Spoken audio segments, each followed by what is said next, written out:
HasanAbi corporate. I don't even know what that is. Okay, here, let's start the video call, and let's start it. Let's get right into it. Hello. One second. What's good? Not much, hanging out. Actually, Brendan and I are on a blowback season 5 planning retreat. Nice. It's good to hear. Ladies and gentlemen, here is, wait, hold on. Let me pop this out real quick. Let me pop this so everybody can see your beautiful face. Ladies and gentlemen, boys, girls, MBs, here is Noah Kulwin of the Blowback Podcast. He is going to, alongside myself, look at some of the Hasbara trolling ops that was dished out, titled effectively "How to Have Conversations About Israel on College Campuses." We will also be looking at a lot more. Noah, before we get started, because of course everyone is going to immediately call you a Hamas supporter and an anti-Semite, do you want to give people that maybe are unfamiliar your Jewish bona fides? Sure. So I am a contributing editor at Jewish Currents. And for people who are still looking to get more information on the conflict, the Jewish Currents team has been doing terrific work on a still updating explainer series that I highly recommend. And I have reported from Israel and Palestine, and I've also written extensively on these issues for some time, both for Jewish Currents and other publications. And my Hebrew's pretty good, and I lived there once upon a time. I actually lived in southern Israel, and have spent a decent amount of time in the places that a lot of people have been seeing footage from. And it's, fairly brain-breaking, to say the least. Yeah, a lot of brains have been broken, but then also simultaneously, I feel like American media, Western media has reacted in an incredibly predictable fashion, and I think that is by design. This is part of the reason why we want to look at some of this propaganda, because a lot of people come in here and hit us with some talking points.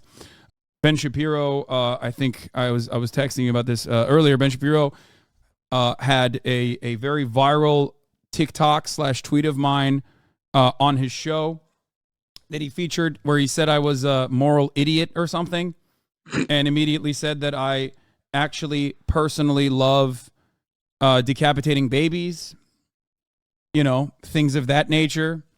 It's pretty basic stuff. Do you have an opinion on the media repeating unverified, unsubstantiated claims without ever, offering a second thought to it? Yeah, absolutely. I mean, I think that there are multiple levels to the phenomenon that you're describing. I think one level that's very, kind of basic and frankly pretty overlooked is that a lot of the reports about, the many real atrocities visited upon Israelis in the last few days, and a lot of the fake ones, they're being described and formatted into, fairly familiar stereotypes, frankly, about Arab savages and brown men raping white women. A racist canard. Exactly. And so I think that is a very easy and familiar framing for people to make sense of what they are, what it is that they're seeing. So that's thing number one. And then thing number two is that, the Israeli government, in a lot of the media that's circulating, I mean, now it's become, you can look at the New York Times and they have articles about how, false claims are undermining the integrity of trying to talk about the real atrocities. So it's already, the proliferation of, inflated accounts and yes, minimized accounts, but the proliferation of truly, outrageous claims like that babies were decapitated en masse. It's been, I think it sort of clearly serves to try and justify, at the very least, what Israel is doing at this very second, which is, pummeling and brutalizing Gaza to the point of, extermination. And then I think sort of the final level of this is that there's a game that was played in the media after 9/11 that was called Do You Condemn? And the Do You Condemn game is meant to eliminate and erase what is actually the fundamental American political subjectivity, right? Like what is actually, as an American, as a person who's, as political agents in the world, as people who are trying to think, well, what are the moral responsibilities that I have, to this conflict? Like, what we can do? Well, Hamas murdered civilians, and the reports of it indicate that it was cold-blooded and cruel. But American taxpayer dollars do not pay for Hamas's Katyusha rockets, except in the sense that we pay for Israel's military, and Hamas steals their supplies from Israel or is given aid directly by Israel for stabilization purposes. But I digress. Yeah, I was going to say our tax dollars have definitely Yes, contributed to Hamas being seen as the responsible party or the responsible for Palestinian upkeep in general. And we are, clearly the point I'm trying to make is that, like, we're the patrons of Israel. And so we have, as a kind of immediate, influence on the, setting aside even the fact that Israel does have complete political control over events on the ground at the moment. Like they do. It's the responsibility begins and lies with them. This is they claim that this is territory that is under their control. They take responsibility for what happens in it. This includes the Gaza Strip and the West Bank, what is the Israeli government calls Judea and Samaria. It's their obligation. And I think that we are, lost my train of thought with the Hamas digression there. But I do think that to the point about the Hamas, sorry, trying to get back on track. Hamas's ability, the do you condemn game is sort of about trying to make it clear that, like, our relationship to Hamas is not at all about, or obscuring that it is not at all like our relationship to Israel.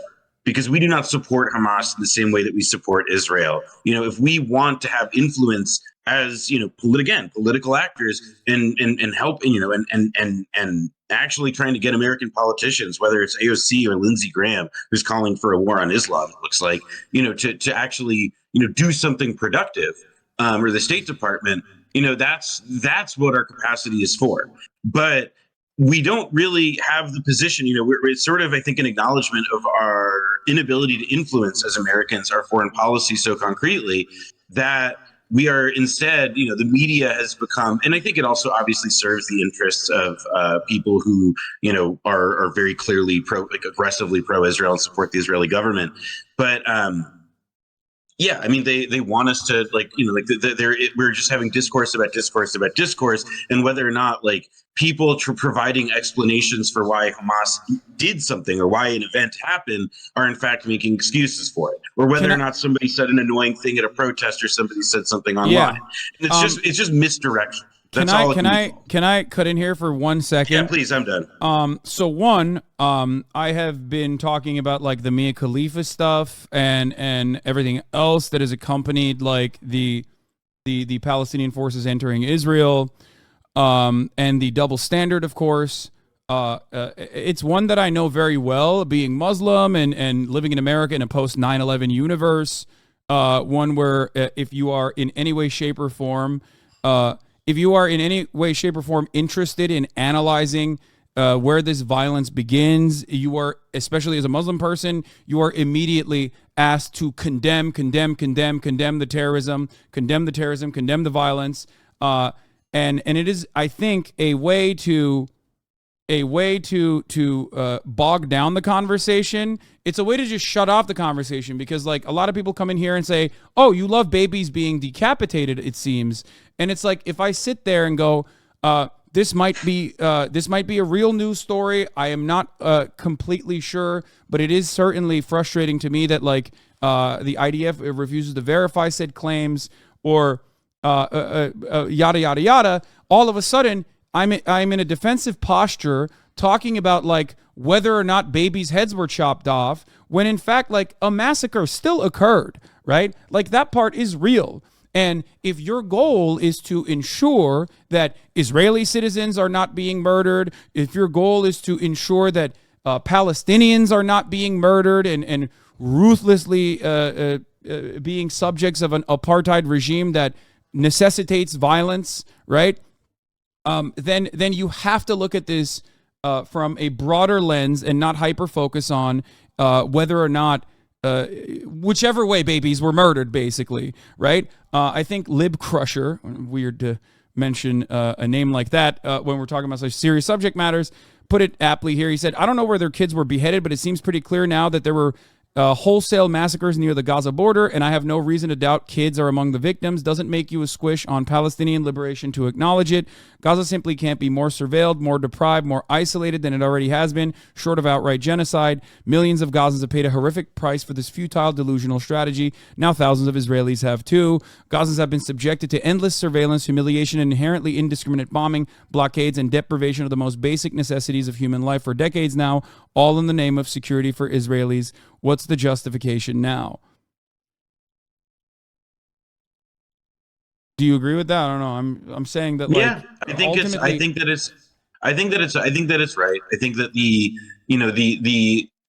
like the what I just always hesitate about is that, I think that, like, again, after 9/11, the do you condemn game was made to make people answer for, as if that they were, if you support Palestinian resistance, and if you support, like, that you are made to answer for, like, the justice of the cause is compromised by the excesses of people for whom you're not accountable for. Yeah. And who don't, whose actions do not undermine the integrity of that cause if you seriously believe it. And that's where, like, I just don't, like, I agree, like, it doesn't make you a squish, but, like, I do think that there is, it's just disturbing to see how many people's loyalty cards are being demanded to be shown, to show that, like, we still have a conscience, and that we're actually we condemn the indiscriminate murder of children in spite of what some hothead said on Twitter.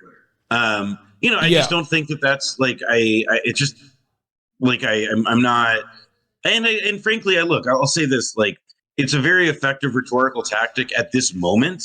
Yeah. But we don't know a ton about what's happening in Gaza because they have no power. Many people are running out, like, and they get power for the limited number of people that are able to get solar energy during the day that can supply, a very limited amount. So we're on, like, a really limited, we're limited. We have there's a limited amount of information that we are getting about what is going on in Gaza specifically, and I think that means that we are, I don't know, like, it's just difficult for people to even, like, see or acknowledge the, like, just, I mean, like, the vastness of what the Israeli, both what Israel's, what the Israeli operation seems to be underway now, the speech that apparently Benny Gantz, the former general who has been invited into the unity government or war cabinet, if you want to call it that, he's, like, I mean, he previously ran for prime minister as both, like, the principal opposition to Bibi, but, I'm sure, as many of your listeners know or viewers know, he also ran a campaign ad bragging about bombing Gaza back to the Stone Age. Yeah, he literally put his war crimes up. He posted his war crimes to be like, vote for me. Like, I'm no fucking, die in the wool, bleeding heart libtard. I promise. Like, I will also do war crimes, which I was given a medal for. Awesome. Yeah. I mean, it's, and look, there are even reports, and it's been a tactic in the past. We saw the murder of Shireen Abu Akleh from Al Jazeera. And, like, the Israeli press, the Israeli military has killed the press. And so there is also, I think, a degree to which we don't see what's going on in Gaza because Israel it's not just because, like, Israel's deprived power and stuff. It's that Israel's not letting foreign press in because they control who gets to go in and out. And also, they've racked up a fair number of media bodies themselves. A number of Palestinian journalists in the West Bank, I saw photos of this already, have been protesting the murder of Gazan journalists. Yeah, I mean, it's awful top to bottom. I also think one of the other things, like, one thing that is worth adding to this is that the Israeli public is pretty shattered in a way that I think is not quite coming through in English language media and in English language Twitter. Oh yeah. The Israeli public is really, I mean, it's been very divided and quite polarized for some time. You could argue really since, like, it's like the latest era of Israeli politics was inaugurated in 2009 with the first election, or rather the second election of Netanyahu. And I would, I think that there is a, like, the era of that consensus is possibly cracking.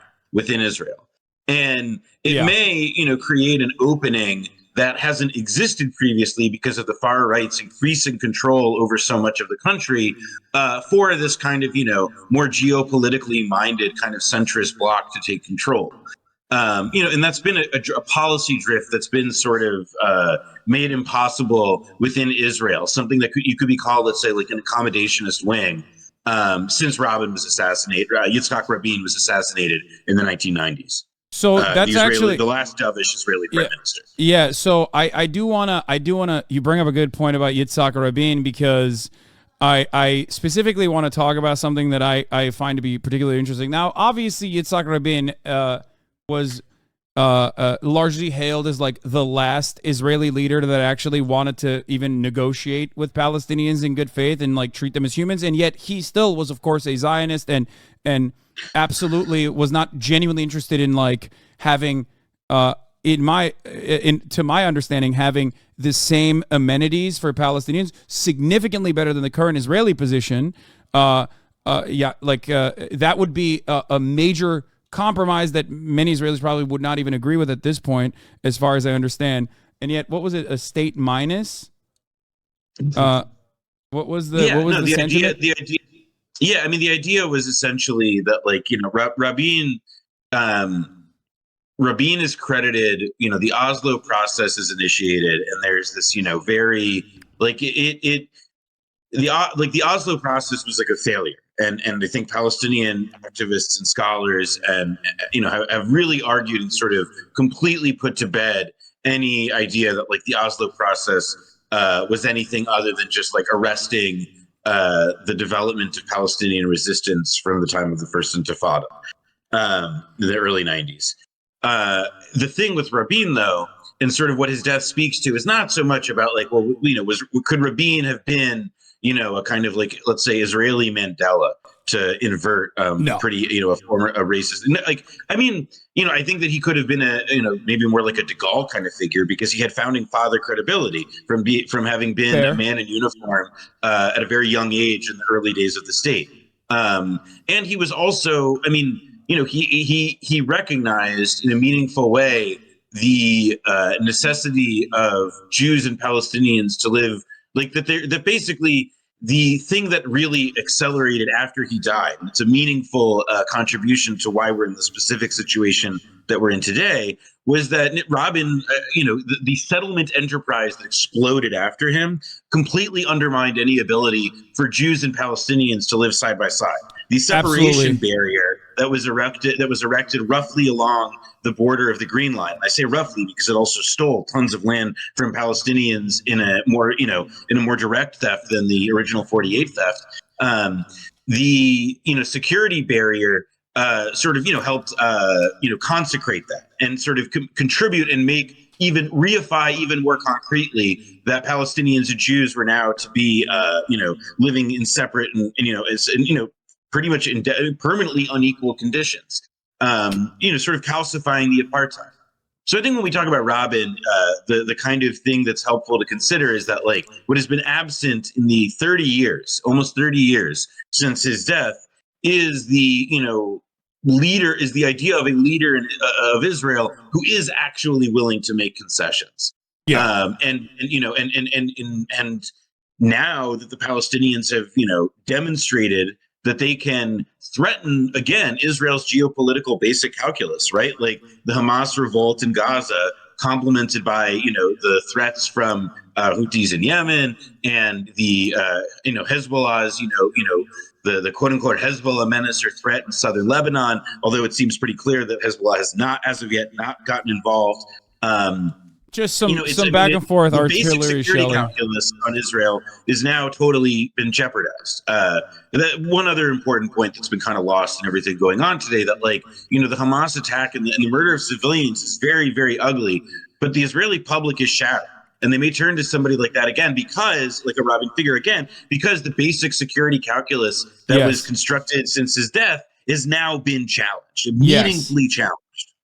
Exactly. This is really important to analyze from the framework of Benjamin Netanyahu and his increasingly reactionary coalitions that he put together.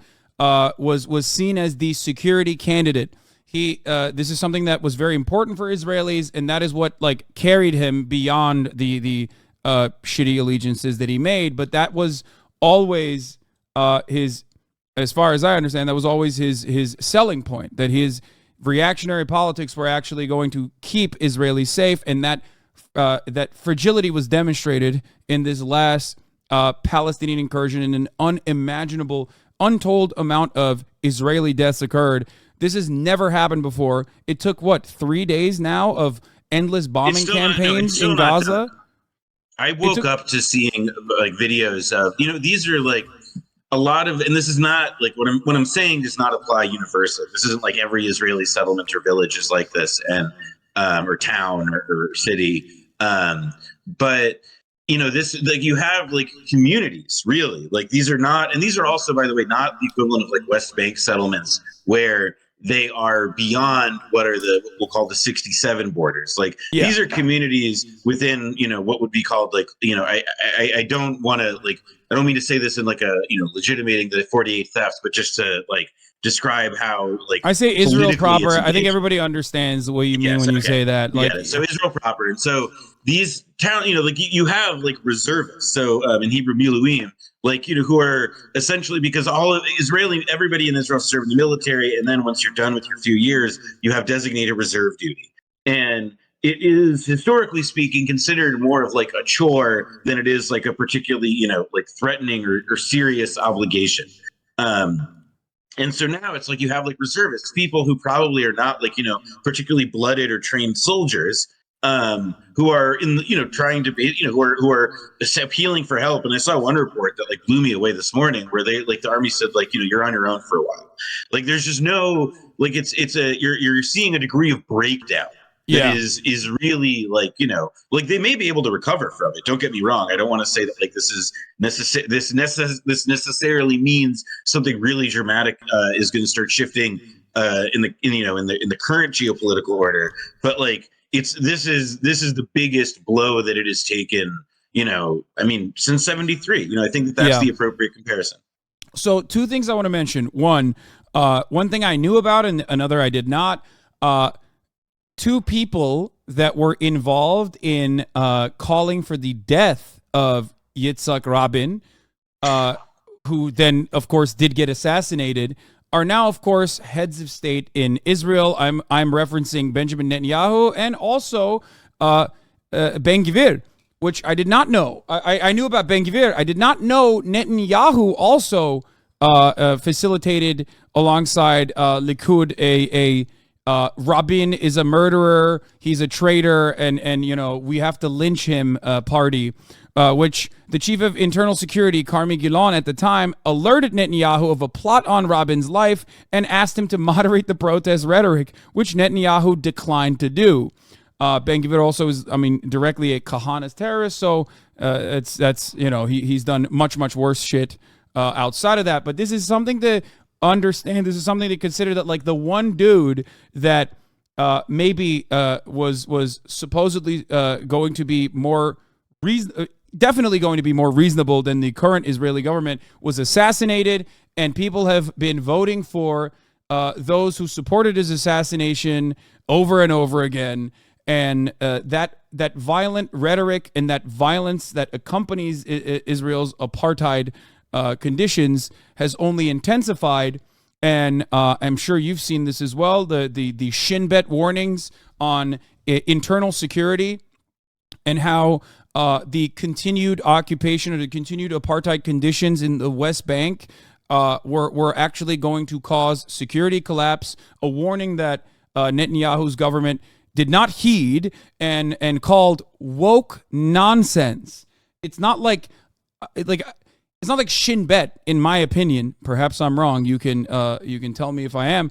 It is not exactly a bunch of woke moralists when they say, hey, constantly fucking killing people in the West Bank and constantly killing people in Gaza is only radicalizing Palestinians further, which will inevitably escalate to violence that Israelis may actually see, and not the kind that many are used to, where handmade rockets are being intercepted by intercepted by our beautiful Iron Dome, but like direct violence like the ones we saw, direct violence that we saw this past weekend. Yeah, I mean, I mean, one thing I am sort of curious like about, I guess, with like a lot of the current sort of the American position as it relates to, like to this ongoing violence. There have been like a lot of, people right now are still reeling from a lot of the images of the massacre in Israel. That like particularly, like the killings in the kibbutzim and the music festival. But I really do. I have been kind of wondering a lot about, in the next few days and the next week, if the Israeli public has been shattered and so on. And everybody's talking very, very tough right now. But I also do wonder, and I retain open somewhat the possibility that, like, as we learn more about like what's going on, and the fact that like all of this, was warned about, as you said, by people like the Shin Bet and so forth, if that will, like historically, right, like that hasn't made a dent in the pro-Israel lobby and in the lockstep support for Israel's, like, oh no, like not in the that, Western world. Yeah, no, no, and even within Israel, by the way, it's very, very difficult to fight it because the country is so it's so hard to hold these different it's been such an unstable kind of ungovernable mess for so long. I mean, that's why Netanyahu has been president, or prime minister for so many years, with only like one brief interruption. There, like, I could see a world in which there is a kind of like you see a new kind of political opening emerge as a result of the dissatisfaction. Now, the issue is that, like, there is a history actually of Israeli ex-Shin Bet guys and others going into politics or speaking their mind. There was a movie actually called not the Generals, the Gatekeeper? What was it? Israeli movie documentary. I think it was nominated for stuff.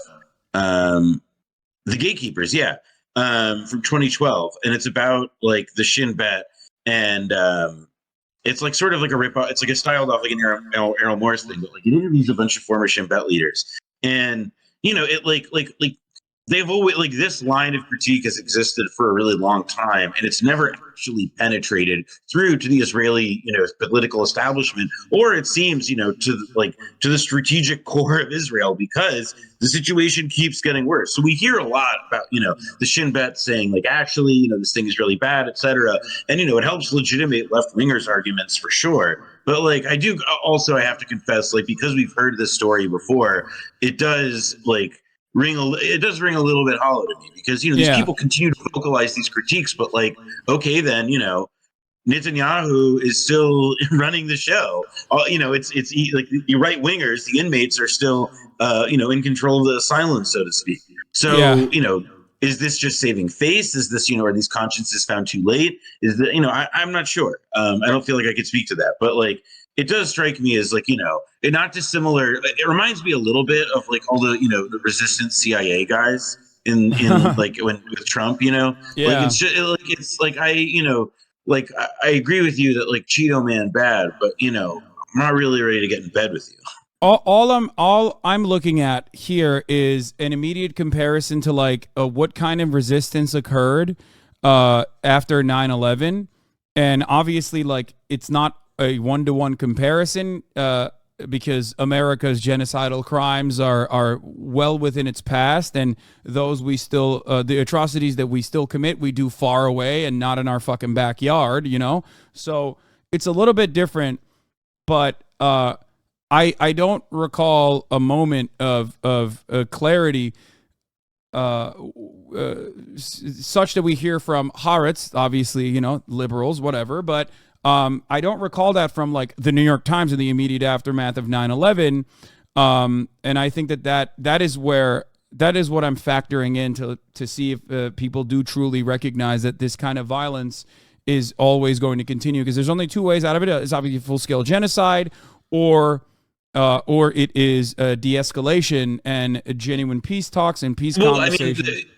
there's another option, which is like, the one that has already happened. It just happened a long time ago. And we now need to confront whether or not our government will let it happen this time, which is expulsion, which is if they open a quote unquote humanitarian corridor or something to let America's people out pushing of the that right bombings. now. Yeah.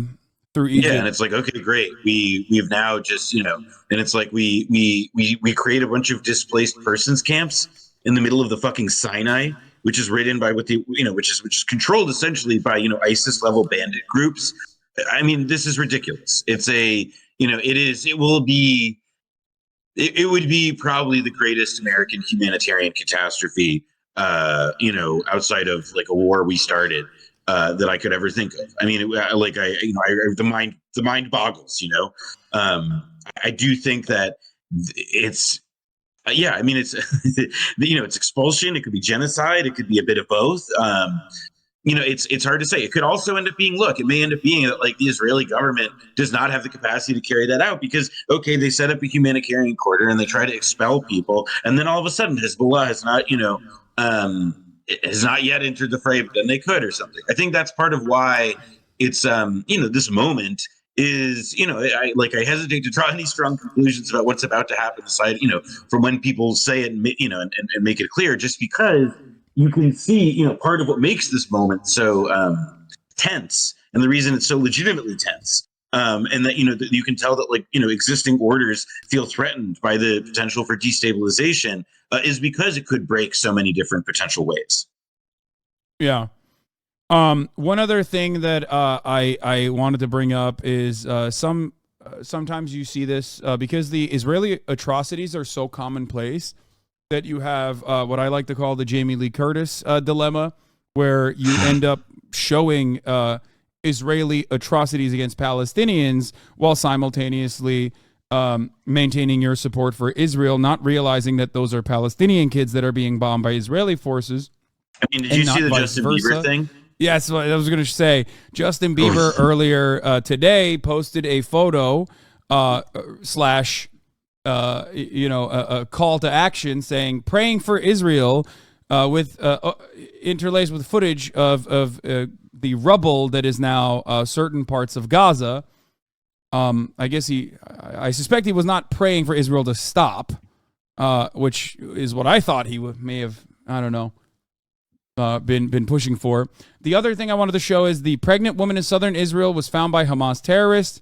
They dissected her body, her stomach was cut open, and they took her fetus out with the umbilical cord and let the unborn child die slowly out of his mother's womb. This is what inhuman savages Hamas do to people. Now, you might remember that story because it was a very, very famous one, except, once again, that familiar story was not of Hamas, but vice versa. Hamas dissected a pregnant woman's body, says Mohammed El-Kurd, but it's actually a report of the Sabra and Shatila massacre where Israeli soldiers did that to a Palestinian woman. Hamas keeps babies in cages, but the images show Palestinian babies caged by the Israeli military. What a circus, says Mohammed El-Kurd. Well, that's like, to me, the rapes narrative is like particularly kind of galling to make that claim without any really hard proof. And again, like, this is where it's like, yeah, this isn't just nitpicky cringe, like leftists or whatever being like, show the receipts for this. Like, it's like, no, actually, this is like literally shifting the locus of responsibility for the like actual like systematic mass sexual like violations that take place as part of the administration of occupation, whether it's in Israeli prisons or it's in let's say checkpoints where Palestinians have to cross them. And there's actually a friend passed on Twitter at Tamar S, who has been a really good, has honestly been a very good follow for a lot of this stuff. She passed on to me a story from the Times of Israel last year. Headline: Ex-prison guard alleges sexual assault by security inmate accused of raping soldier. New claims from another guard at Gilboa prison add to growing scandal over accusations that female wardens were, quote, pimped to Palestinian prisoners. So there's also just again, like these, it's like the depravity exists within the Israeli system in spades. And yet we've got to resort to just buying into the cheap and most degraded cliches about what people bottled up in horrible conditions for decades will do. It's like it's if you believe that these people will commit these rapes and these beheadings, like what won't they do? And combined with the very the objective the awful crimes of civilian deaths, it ends up just it makes the actual possibility for meaningful reconciliation and fact finding that much more difficult. Yeah. Okay. We should probably. Well, there's an update, by the way. Latest news. People are telling me that Hamas has released a woman and her children. They've released a Israeli family. I suspect this is to make it impossible for Israel to deny to deny that there are Israeli citizens currently being bombed alongside Hamas and alongside Palestinian civilians. Because it makes it rather difficult that the current opinion of the Israeli regime seemingly has decided that these guys are collateral damage. Even Israeli citizens themselves are collateral damage that will possibly die in the bloodshed, right? So I suspect the reason for the prisoner or for the hostage release here is to make it impossible to avoid by Israeli media. Yep. So we'll see. Where is it? I can't. This link is not working, chatter, that you're sending me. But speaking of parsing through real information, one of the reasons why I wanted to have you on today was so that we could look at the dedicated efforts that the Israeli government has put to talking about Israel. This is the Hasbara Handbook. Hasbara, how do you say it?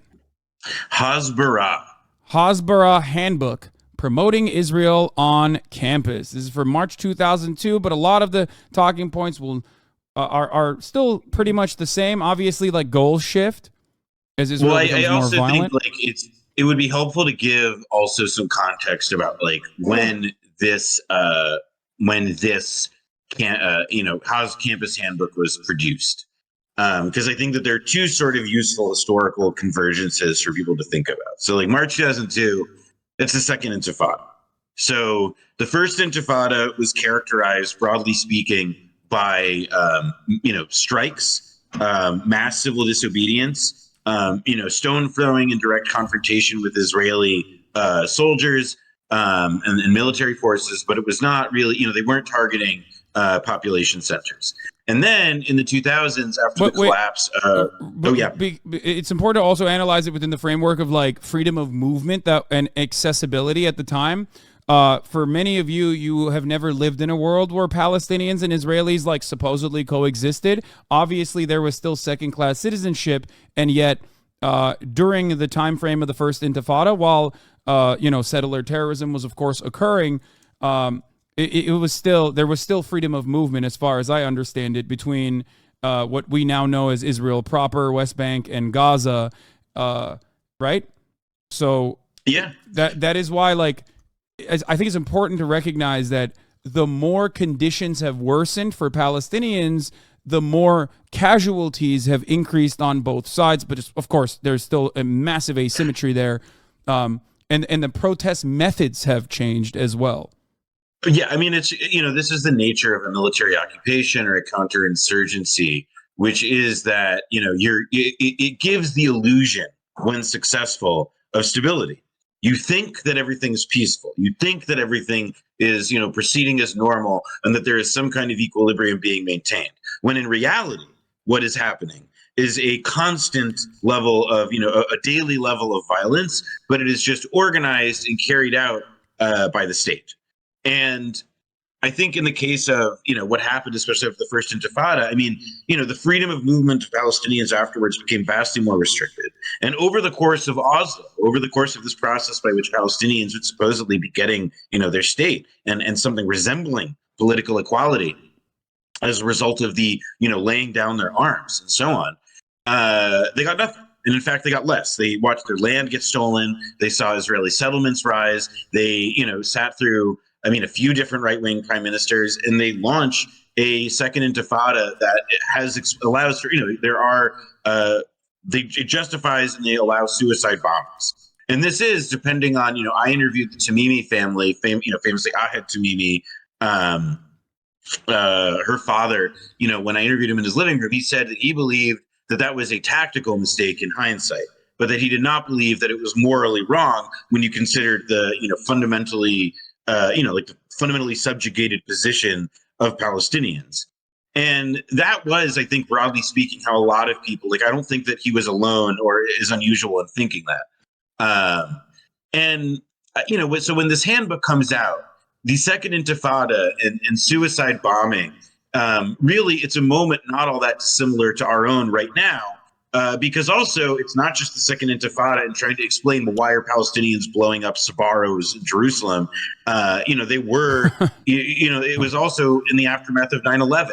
And there was this, rising, conception, especially in the Western world, that the Islamic threat was, international and something that we, faced all of us. So it was a shared endeavor. So the Hasbara handbook, I think, is also all of which is to say that it's a really I'm glad you sent it to me, just because it's a good distillation of how in an earlier generation, when in a not totally dissimilar moment, the Israeli government, with a huge number of resources, supported both the Israeli government and also wealthy Jewish American philanthropists, as it sort of lays out in the intro. It offers a bit of a roadmap for how these people, I think, are going to try and explain the same, to argue against the same kinds of, all the same tropes and all the same shit that they were doing 20 years ago. It's going to be the same thing. This was perfectly illustrated by that professor emeritus at Harvard. I remember we watched it yesterday, Chad. Do you still have it? Where she talks about how Israelis are called to action to serve in the IDF, and American Jews must serve as well, a different kind of battle, a battle online. Do you have the video? I need this video. Yeah, I want to show it to you. It was Mohammed El Kurd posted it. Where is it? Harvard professor blames American Jews for Israel's failures. Oh, here it is. It's a 2-minute video. We can play it real quick. I'll send it to you on Discord. You can watch it on your own end. Yeah. And I'm gonna pee while it plays because I think it perfectly brings us into the thing that we're talking about now. You will say, what? You want us to make you look good? That's not my job. Your job is to make us look good. Our job is not to make you look good, American Jews. What do you have to worry about? Your job is to make us look good. And here's how you do it. Every one of us has to serve 3 years in the Army, 2 years in the Army, some of us 5 years, and then for the rest of our lives, you have got to serve 2 or 3 years in the army of words. You've got to learn to fight the political battle, which is even more important at this point than the military battle that we are. We'll fight the military battle. We're not asking you necessarily to come and be lone soldiers, although some of you can. You've got to learn how to fight back on the campuses, how to make the arguments. Now, they keep shifting. The ground keeps shifting under us. They keep changing the language. Intersectionality wasn't even a word 10 years ago. Now suddenly it's intersectionality. You've got to stay on top of it. And you know how we train for the Army? We don't train for defensive warfare. If the war against Israel ever had to be fought on Israeli soil, do I have to tell you? It's an impossibility. So it's the same thing. Don't let the war of words ever be fought about Israel's nature. Let it be fought about why you can't accept Israel, why you have to single out this tiny people. Try to find Israel on the map. It's hardly there. We used to play this game, Where's Waldo? Where is Waldo on the map? Are you going to really tell me that this is the country you want to blame? Push them, teach them how to defend by attacking. Teach them really what one says, as in fencing. You've got to do that. You've got to make demands on them. They've got to serve for 3 years in the army of words. In the army of words, they got to serve for 3 years. And that's how that ends. So this is a continuation of that, or rather just another moment where that has never stopped, the war of words, rather. And I think that it's been relatively successful. Obviously,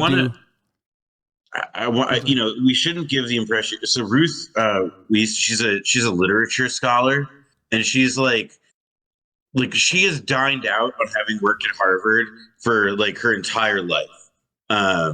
And she's like a total crank, like a total right-wing nutter. And I'm kind of glad that people are discovering, because there's a whole bunch of kind of great grandmotherly right-winger Jews. Like Lucy Davidovitz is a famous one. Midge Decter, who is the mother of noted Treat Boy John Podhoretz. It's actually quite a fantastic archetype, in my opinion. But we should get to the Hasbara because there's a whole lot of them. Yeah. So the reluctance of Jewish students to get behind Israel unconditionally is probably connected to the gradual shift in our generation towards attempting to find personal meaning in Judaism. Very few young Jews will do things merely because a Jewish organization or authority mandates them. We are individuals looking to enrich our lives. This Hasbara handbook attempts to acknowledge all of this whilst providing Jewish students with the tools to defend Israel as a country in an intelligent and thinking way. It also says, of course, Israel's not a perfect nation, right? That's kind of how it starts. Are there any? You looked at this. Is there anything that you want to get started off with? Well, I think there was one thing about that was called point scoring and genuine debate, which I thought was like a really interesting, because I don't know, it seems kind of clear that it's lifted from the rules of formal debate, where they actually score it according to how many points you get it, how many things you're able to say. And whether or not your opponents will have time to rebut them. But it is really so it's this thing where this chapter, it's I guess being proactive and promoting Israel, and then it kind of goes on it's actually the opening part of this whole pamphlet, and I think it's the most kind of jarring one to me, because the rest of it is really just about how to be annoying. It's just how to be a debate pervert. Yeah, exactly. But this is this is beyond that. This is beyond debate perversion. This is here is how you actively sandbag people who are trying to talk about human atrocities that our government bankrolls. It feels a little bit like those when you're reading those FBI handbooks for how to be an agent provocateur. Disrupt the meeting with as many irrelevant points as possible, and so on.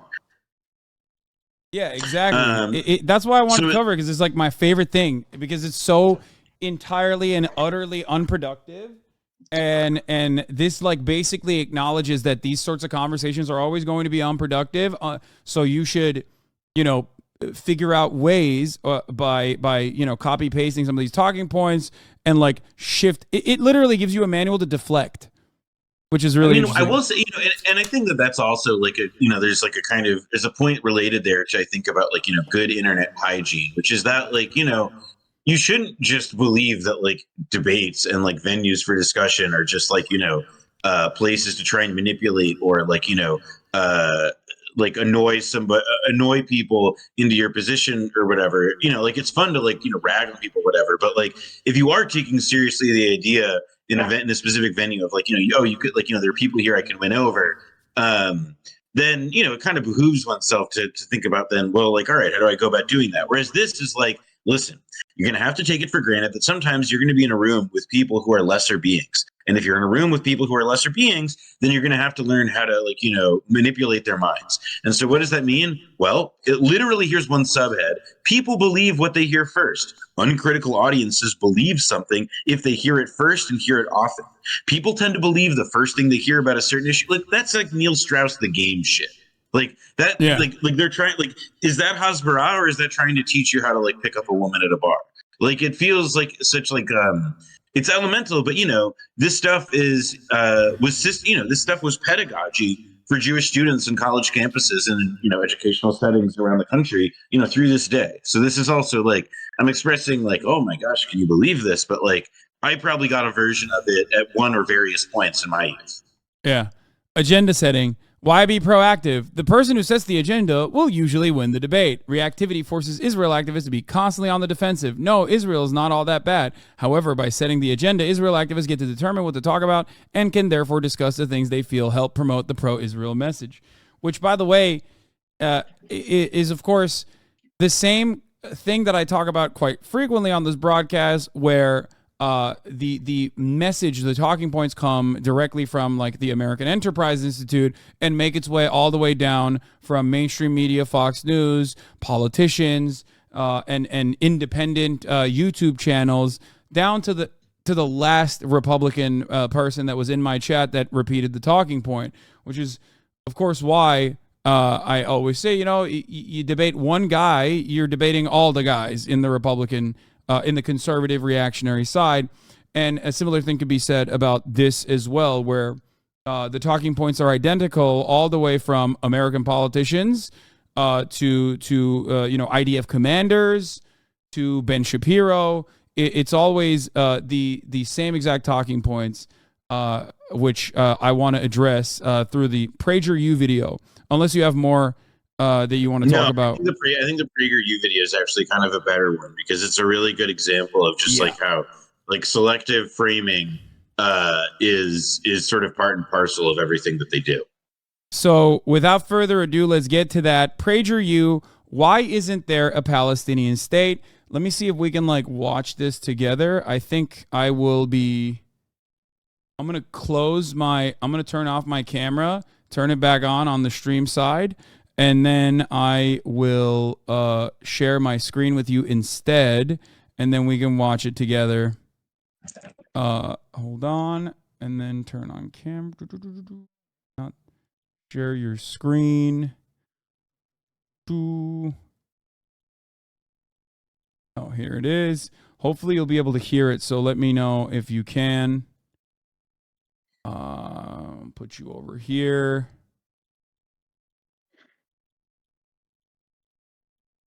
Hold on, resizing your beautiful face. Okay. As best as I can. All right. If Israel just allowed the Palestinians to have a state of their own, there would be peace in the Middle East. You can tell me to stop it whenever. That's what you hear from UN ambassadors, European diplomats, and most college professors.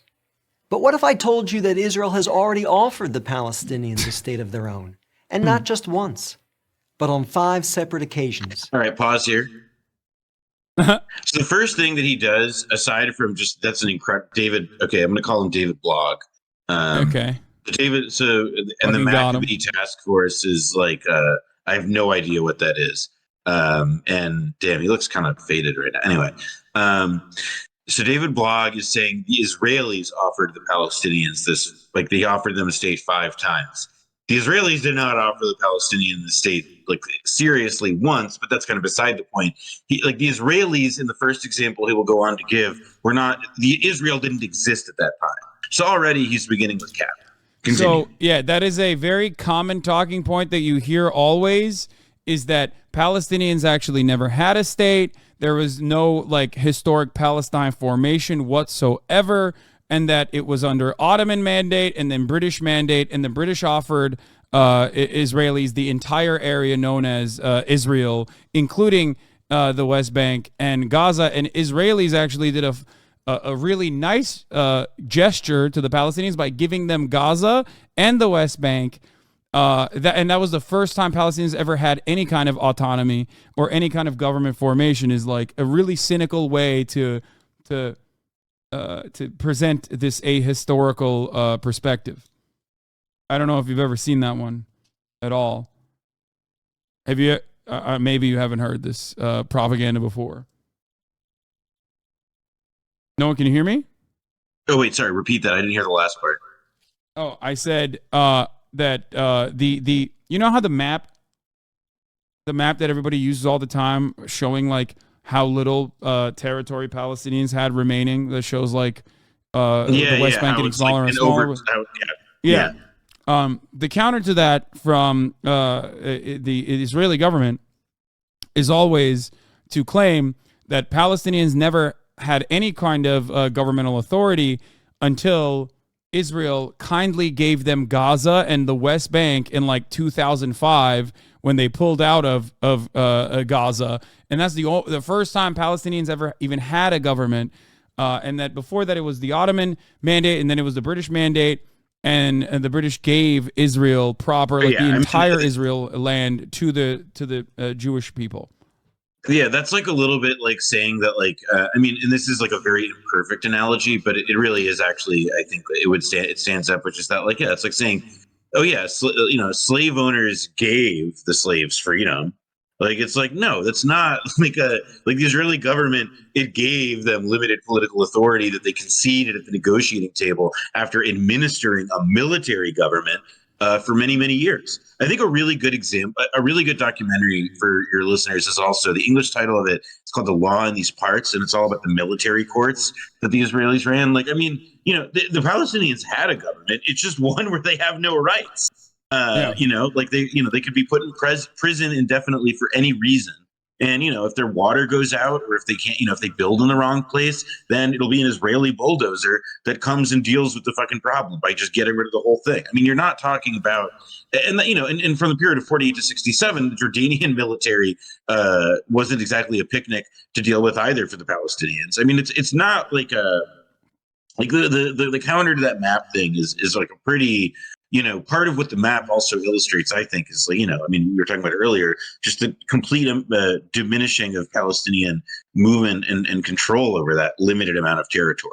So it's also like, it's not just about how like Palestinians have actually lost land, because they already lost that land. It's about how, like, they're allowed to do even less and less and less with the shit that they got. Yeah. The Jewish population after the dissolution of the Ottoman Empire was 11%. What are we talking about here? What do you mean? Yeah, no one says that Jewish people were not coexisting peacefully under historic Palestine alongside Muslims and Christians. That is an objective fact. Yes, Israel, in its state formation or historic Palestine, belongs to the Ottoman Empire. You are correct, Chatter. It was objectively better back then. Okay, let's continue. That's what they need to do. They need to restore. They need to restore Yugoslavia, and they need to restore historic Palestine under Ottoman mandate. Absolutely, that'll fix everything. Yes, and Crimea also belongs to the Ottomans. We're bringing back all the different inter-ethnic republic ideas. Fuck it. Yes. Okay, that's the last time I will mention the Balkans. Okay, let's continue. What David Blog has to say. Don't believe me? Let's review the record. After the breakup of the Ottoman Empire following World War I, Britain took control of most of the Middle East, including the area that constitutes modern Israel. 17 years later, in 1936, the Arabs rebelled against the British and against their Jewish neighbors. All right, you took a deep breath, so I paused it. Well, so the map that he says there. So the first thing is that, like, the Arab revolt, they rebelled against the British and their Jewish neighbors. That's one way of putting it. Another way of putting it is that, like, the Arabs revolted against the British, and then the British counterinsurgency, resulted in, like, the wanton slaughter of many Arabs and Jews who began increasingly, vying for their own political influence, and the rightists were ascendant during this time through their various gangs. Hannah Arendt describes it very well for Western readers. But I mean, the other thing was this map where it's just like, oh, so they have a little sliver there that you can see that's like the Gaza Strip, but it's not under this border, because it's like treating Gaza as if it's like a foreign place, as opposed to, it's like a very subtle way of saying, like, yeah, Israel doesn't have authority over this thing. So, as if it's like alien territory and not like a situation in a place that Israel in its totality pretty much controls. Yeah. That's kind of them. It's kind of them to show the West Bank as well, and partition it. I am sure that, like, the 30-year-old like design person who used like a magic pen to like draw that dotted line also was really keeping it fidelity. Do they also? Am I crazy? Is this Golan Heights up there at the top with the blue? Yeah, that's the Golan. Wait, isn't Golan Heights just beyond even any borders? Like, it's just simply Syrian land that Israel has annexed illegally. Now it's, and Israel's annexed it. Like, I believe, I'm pretty sure now that it's just like it's formally part. I mean, that's part of why, like, unlike Gaza, for example, I mean, like, it's kind of funny. You have like 3 different stages of Pokemon here, because you have like the Golan Heights, which is just now a part of Israel, and then you have the West Bank, which is kind of a part of Israel, and even has 3 different territory designations by itself within the West Bank, and then you have the Gaza Strip, which is just like, fucking is a sort of like okay, like the most extreme kind of policing in a sense, which is to say we're going to choke it off completely, and the only governance that they're going to be allowed to have, essentially because of our design, will be this like inept Islamist group. Yeah. All right, let's continue. The Arabs rebelled against the British against their Jewish neighbors. Not good. The British formed a task force, the Peel Commission, to study the cause of the rebellion. He looked like Dr. Manhattan. Yeah. The commission concluded that the reason for the violence was that 2 peoples, Jews and Arabs, wanted to govern the same land. I mean, it's like, I think here's a good article. I'll send you a good link about the Peel partition that I liked a lot. Because that's just your Twitch link. Me back my Twitch stream. Yeah, it's oops. No, wow. And now I'm just sending you the number from the end of this link. All right, there we go. Okay. So it was really about like this article it does a nice job. It's an academic thing, but it shows that, like, for one thing, like the Arabs had like almost no input in this process. It was really like the Peel Commission was as like anti-democratic a method of like going about this as like one could have done. And it was really not about like, like when you say like studying the causes of the Arab revolt, it's like, okay, well, this is the study of like, how are we then going to manage it further? And the decision that they chose was to, do what this article calls Cantonization, which is basically, like a clean, I think a more accurate way of describing this is not 2 states or 2 peoples, but divide and conquer. Because, this is like the twilight of the British Empire, obviously, but like the British colonial interest was trying to figure out how do we, it was about balance and positioning for what, would ultimately be like, well, if there are states to come about, we want to make sure that they're ones that serve our interests. And it was, extremely classically British to basically, wherever their empire had been, to just leave 2 rival ethnic groups in different, polities that fucking hate each other. Like it's what happened in Pakistan and India with the partition. It's just like the story of the British Empire is a series of goodbye presents like that. Yeah. Divide and conquer. It's a very successful, and even Hamas's creation is a continuation of that same exact policy, but this time in the hands of the colonial force being the settler colonial force of the Israeli government, right? Hamas being used as a counterweight and being propped up was done with the express purpose of trying to divide Palestinians and offering more power to the Islamist factions as a counterweight to more secular formations, Marxists and the like, to rid the PLO of its influence and power. Oh yeah, there's an interview or an article by the former Jerusalem bureau chief of the Times. It was in Washington Monthly a few years ago, where he interviews like a former Israeli colonel who had been, one of the guys who basically first gave money to people who would form the organization that became Hamas, because they wanted to weaken the PLO. And it's like, yeah, there's a little podcast called Blowback, whose 4th season on Afghanistan describes a sort of similar process by which that, created a lot of problems for the U.S. government down the line and resulted in another catastrophic attack. It's a crummy podcast anyway. All right. Let's continue with the Peel Commission. The answer, the Peel Commission concluded, would be to create 2 independent states, one for the Jews and one for the Arabs. A 2-state solution. The suggested split was heavily in favor of the Arabs. The British offered them 80% of the disputed territory. Pause this. All right, I want everybody to look at this map. How much of that do you think is the arable land there? Yeah. And also, by the way, how many how many Arabs do you think lived in that territory that has also now just been designated to the Jews? Okay. It's a very, this is where, to me, like the Peel map is like a really kind of like, it's sort of like clearly designed, again, this is like classic Brit stuff, right? Like these are two states that like one of them had way more of a shot, in particular because of the massive amount of aid they got, to actually have like, a viable shot at development. Whereas the other state is incredibly, would be incredibly limited and compromised with its natural resources and like what it would actually be able to accomplish. No, I mean, ultimately, I think it's like, ultimately, it doesn't even matter. This is 80-20. This is 80-20 fairness. Oh, and also, but ultimately, he reverses it. He does another thing with like the color screen is all fucked up because he's saying that those are Arab states, and then the blue is also Israel, but then it's also the other Arab countries.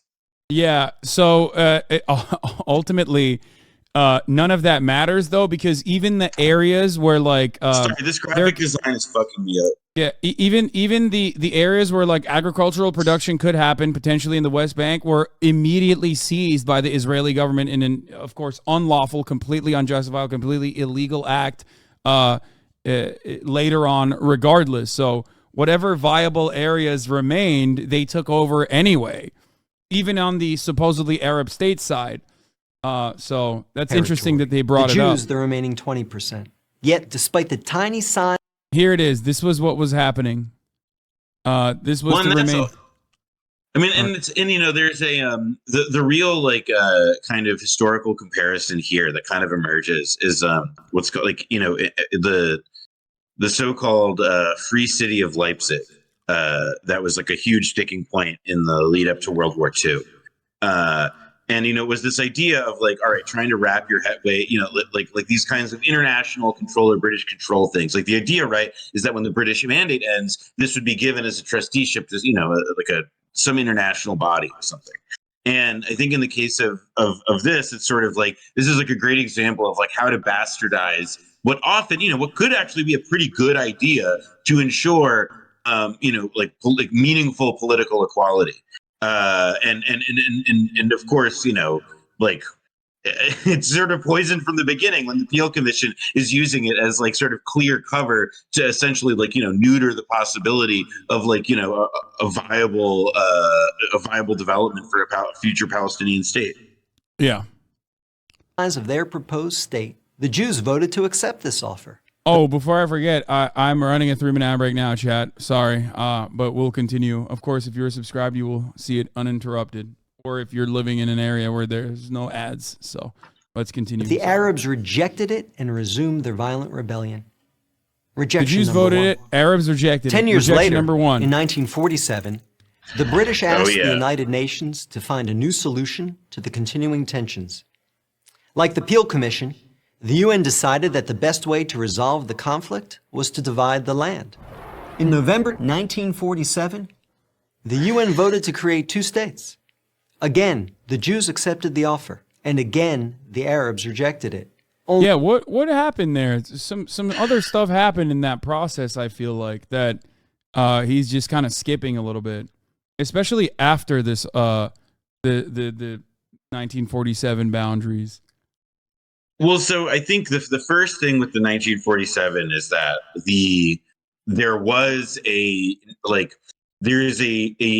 this is a great example of the difference between an actual explanation for something and then the retroactive justification for something. So it's during this time, of course, that like a lot of governments are experiencing the horrors of the Holocaust and so on, and they're justifying what is like saying, well, we're all supporting this process because we feel guilty for the Jews who just suffered this thing, and that was surely a sentiment.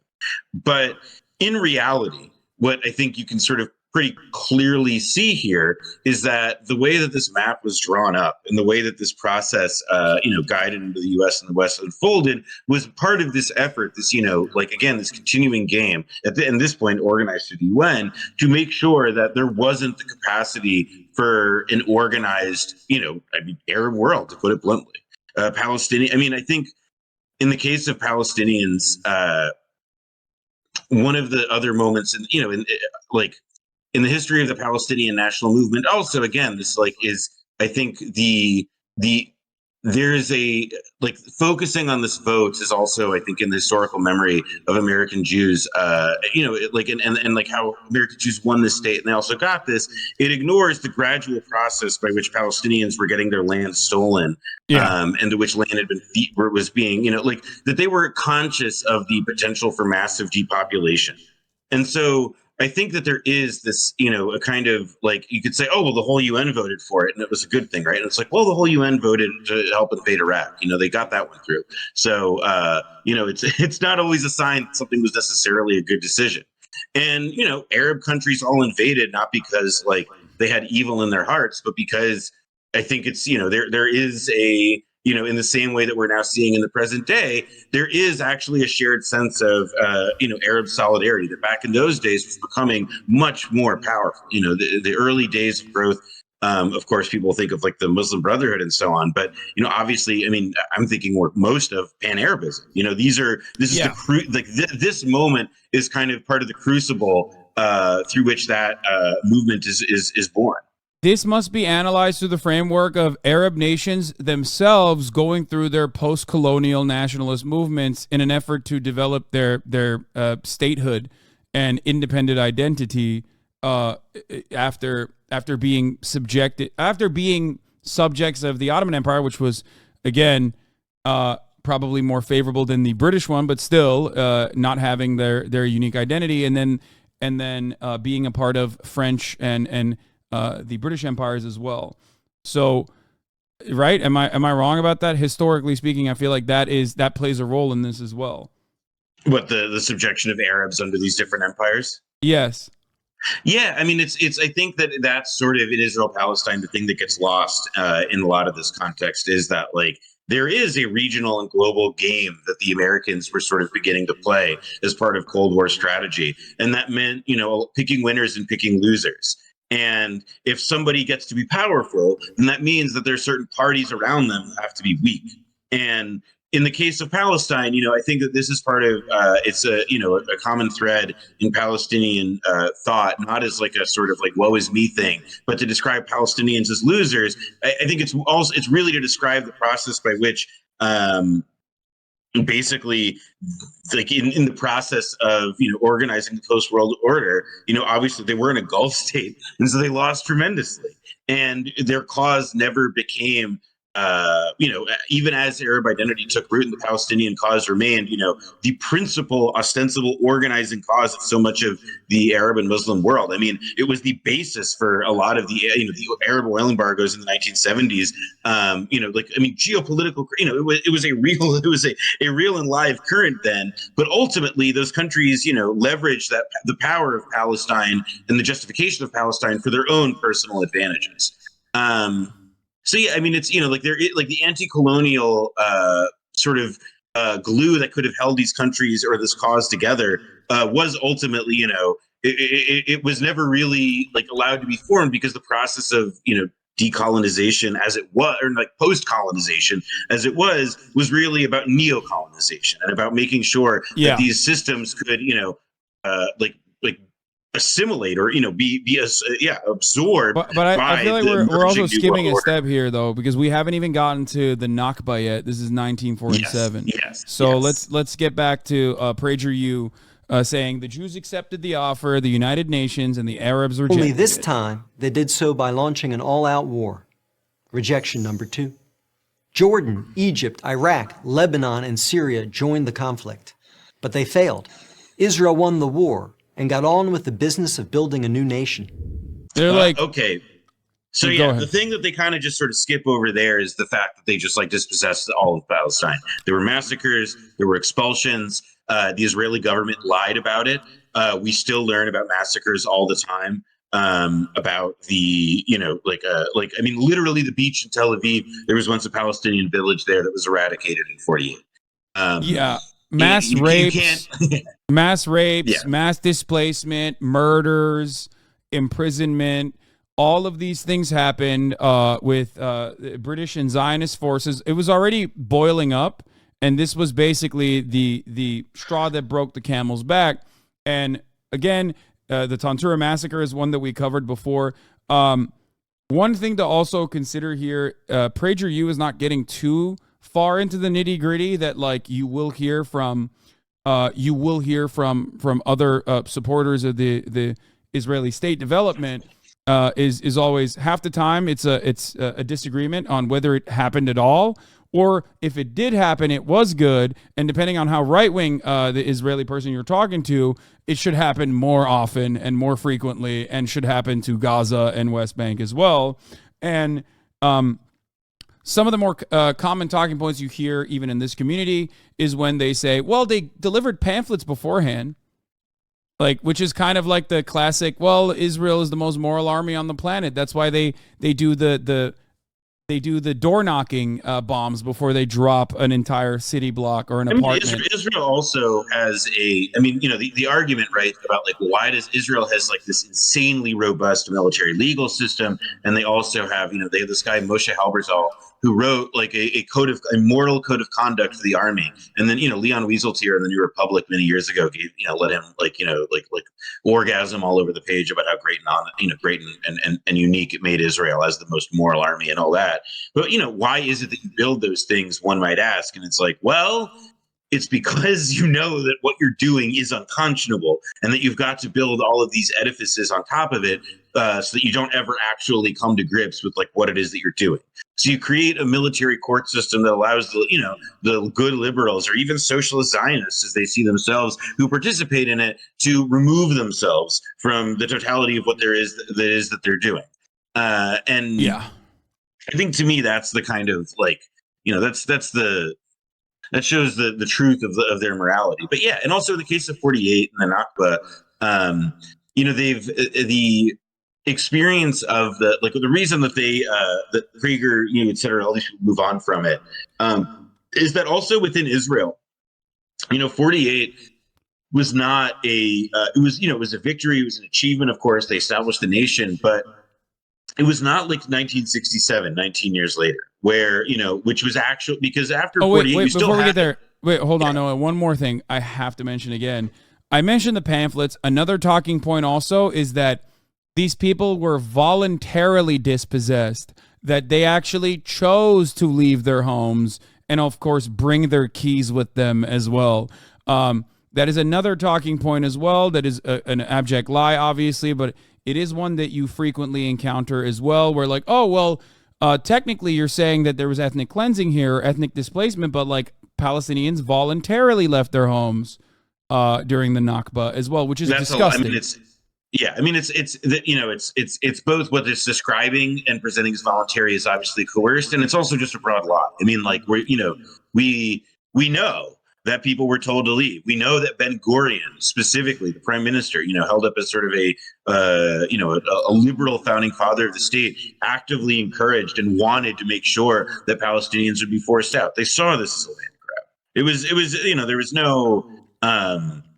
I think that I will say this. I do not think that they viewed, I think over time they came to understand the gravity of what they had done and how controversial it would be if they'd ever opened up to it at the beginning. But I don't necessarily think that as actors there was they viewed like this was not extraordinary to them. This was what like fulfilling the mission meant. This was what they wanted to do. It required a level of dehumanization that is sort of became a kind of building block piece. A kind of like an animus, a racialized animus that became a cornerstone of the state. It required, for example, and there are millions of Arab Jews. There are so many.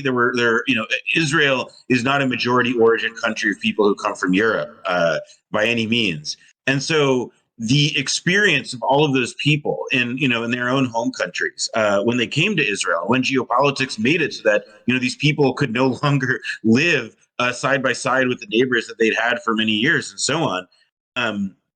It required, sort of figuring out like, oh, all right, like what is this new ideology? What are we going to get these people to subscribe to and so on? And it involved, I think, in a lot of ways, developing this kind of trying to think of how to put it, this fixation with sort of representing, I guess, a version in Israel that was sanctified and had to do all these things, and you make everybody buy into that myth, even if they don't have a reason to, they don't have any reason or basis for it. Like, there's no reason for a Baghdadi Jew whose family has now showed up in Israel to have to be brought, to be bought into the cause that just a few years earlier had resulted in the theft of land from Palestinians. But they're over the course of up into '67, that was part of what the Israeli state building project included. Yeah. Well, not just Baghdad, Jews in Baghdad, but also, of course, Russian and Ukrainian Jews as well. I mean, they were the Pale of Settlement Jews, and like the German, like there were earlier waves of European immigration. Then there was the post-Holocaust and during the Holocaust waves of immigration. I mean, Israel is a country that's been shaped by its successive waves of immigration, in ways that have altered its the character of the country multiple times. And it has never been, because Israel, it's a Zionist country. It has never been. These waves of immigration have never really adulterated the, again, like the fundamental catastrophe, the Nakba, on which the country is based. There is an Orthodox Jewish person in here who lived in Israel for a while. He said Zionism is the most successful land-back movement in history, and then followed it up with genocide is when population triples.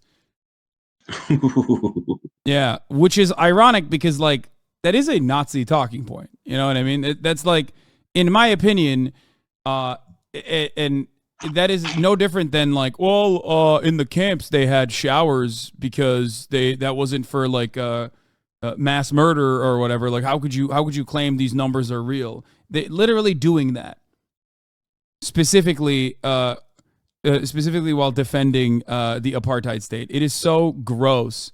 You can say that my comparison is anti-Semitic all day, every day if you want, but it is literally what you're doing. Disgusting. Let's keep going with the propaganda. What do you have for Zionism is the most successful land-back movement in history? I mean, 2,000 years. 2,000 years. 2,000 years.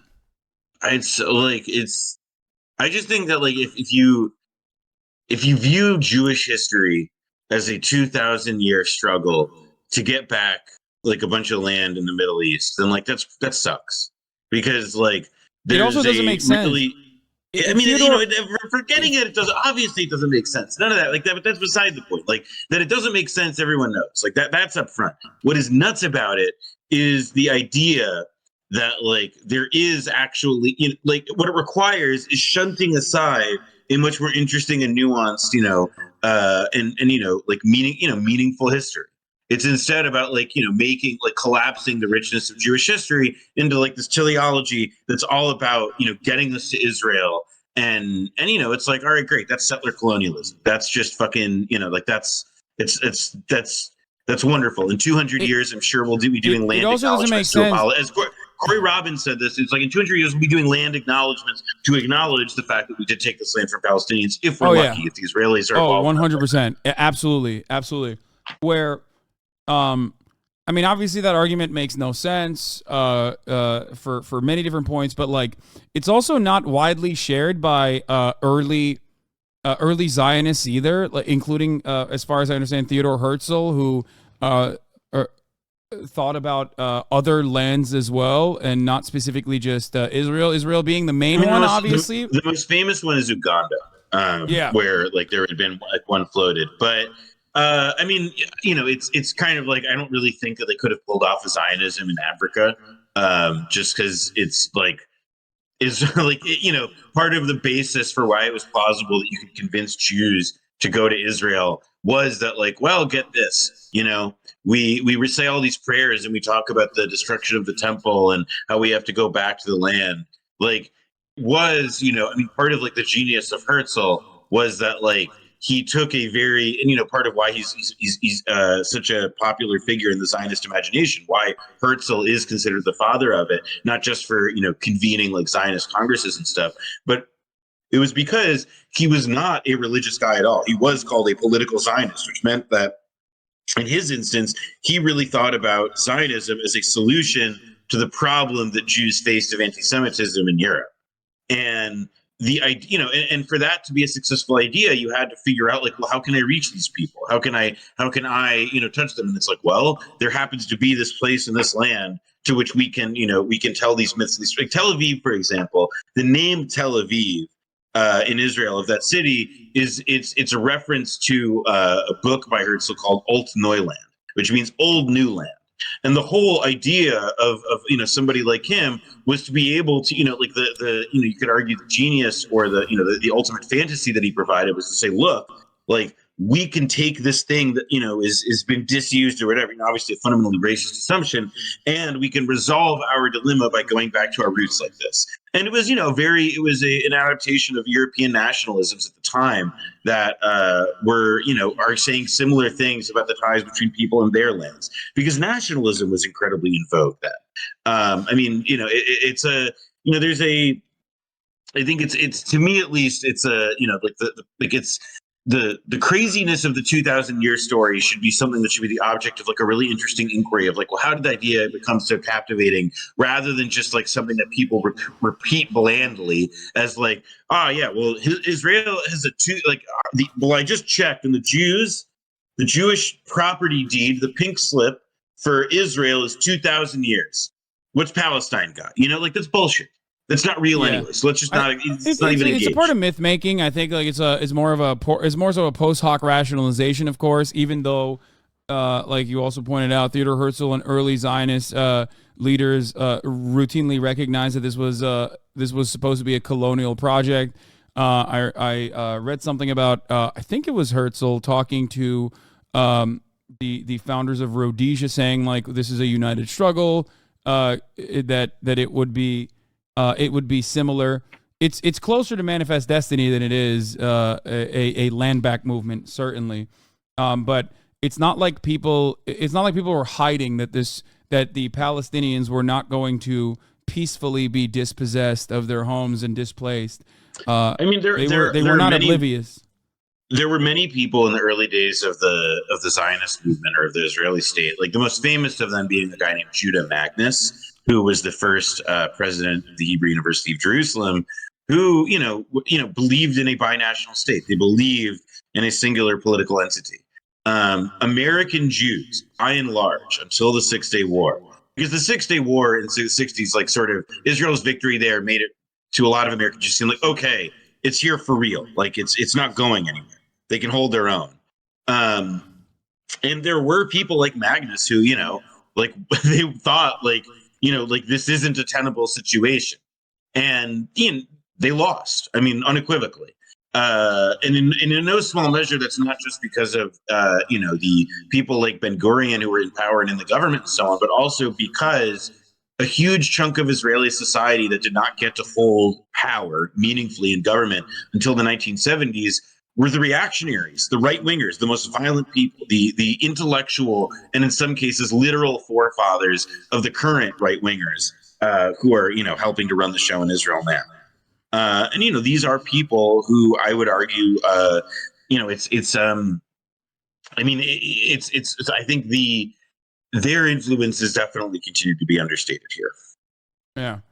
Can't believe how much we strayed away from the main point of contention here, but Israel won the war and got on with the business of building a new nation. Let's see. Most of the land set aside by the UN for an Arab state, the West Bank and East Jerusalem, became occupied territory. Occupied not by Israel, but by Jordan. 20 years later, in 1967, the Arabs, led this time by Egypt and joined by Syria and Jordan, once again sought to destroy the Jewish state. I like that they did conveniently ignore the Nakba, of course, but you have to do that, right? Well, and yeah, or like the fact that, like, you know, there was a bunch of negotiations ongoing that Israel was instigating about, like, well, do these people deserve to come back to their homes? Can we let them do that? You know, yeah. Like, oh, that's, you know, it's just like, we're gonna skip past that. That, by the way, a refusal of the right to return for Palestinians is, I think. I mean, I don't know what your personal experience being Jewish like, I don't know what your personal journey was to come into terms with this anti-Zionist opinion, but I think that, as far as I understand, at least some more prominent anti-Zionist scholars and more prominent anti-Zionist speakers will always talk about the refusal of a right to return to Palestinians being like a major point of contention, despite having like originally, despite feeling very excited about building a Jewish nation state, especially after World War II, recognizing that, having friends and knowing people that are Palestinian who are dispossessed and not allowed, even though their families have lived there for, hundreds of years,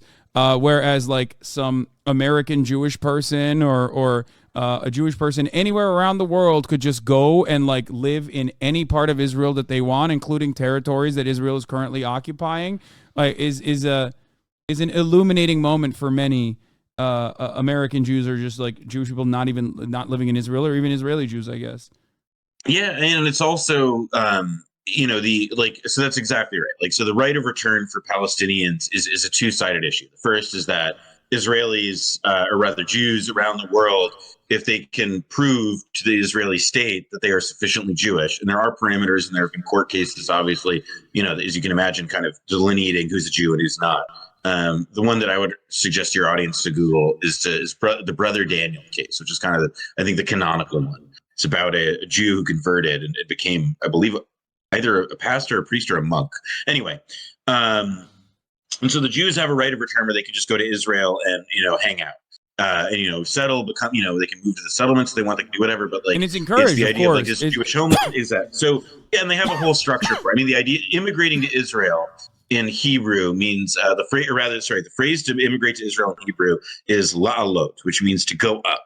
And what it refers to is, in the days like 2,000 years ago, when there was a temple, there was the Temple Mount, in Jerusalem, the Jews would go up to the temple to make sacrifices. And so when somebody leaves Israel and they emigrate from Israel, it means like they're called Yordim, which means people who leave or fell down or go down.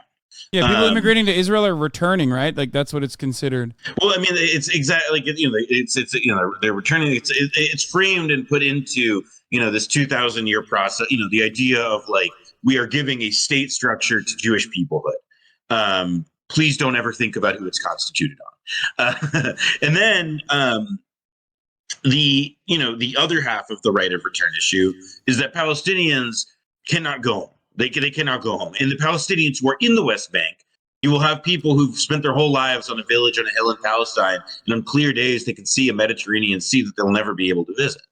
It is the denial of the right of return requires the complete, these days, especially, a sealing of Palestine or sealing off of Israel from Palestinians. So people who had homes prior to 48, prior to 60, or who maybe even left, border regions in 48 and 67. So people who were in Israel proper and who had stayed there, but lived in, a more, gray area region, let's say, they left their homes in 67 because they didn't know what was going to happen.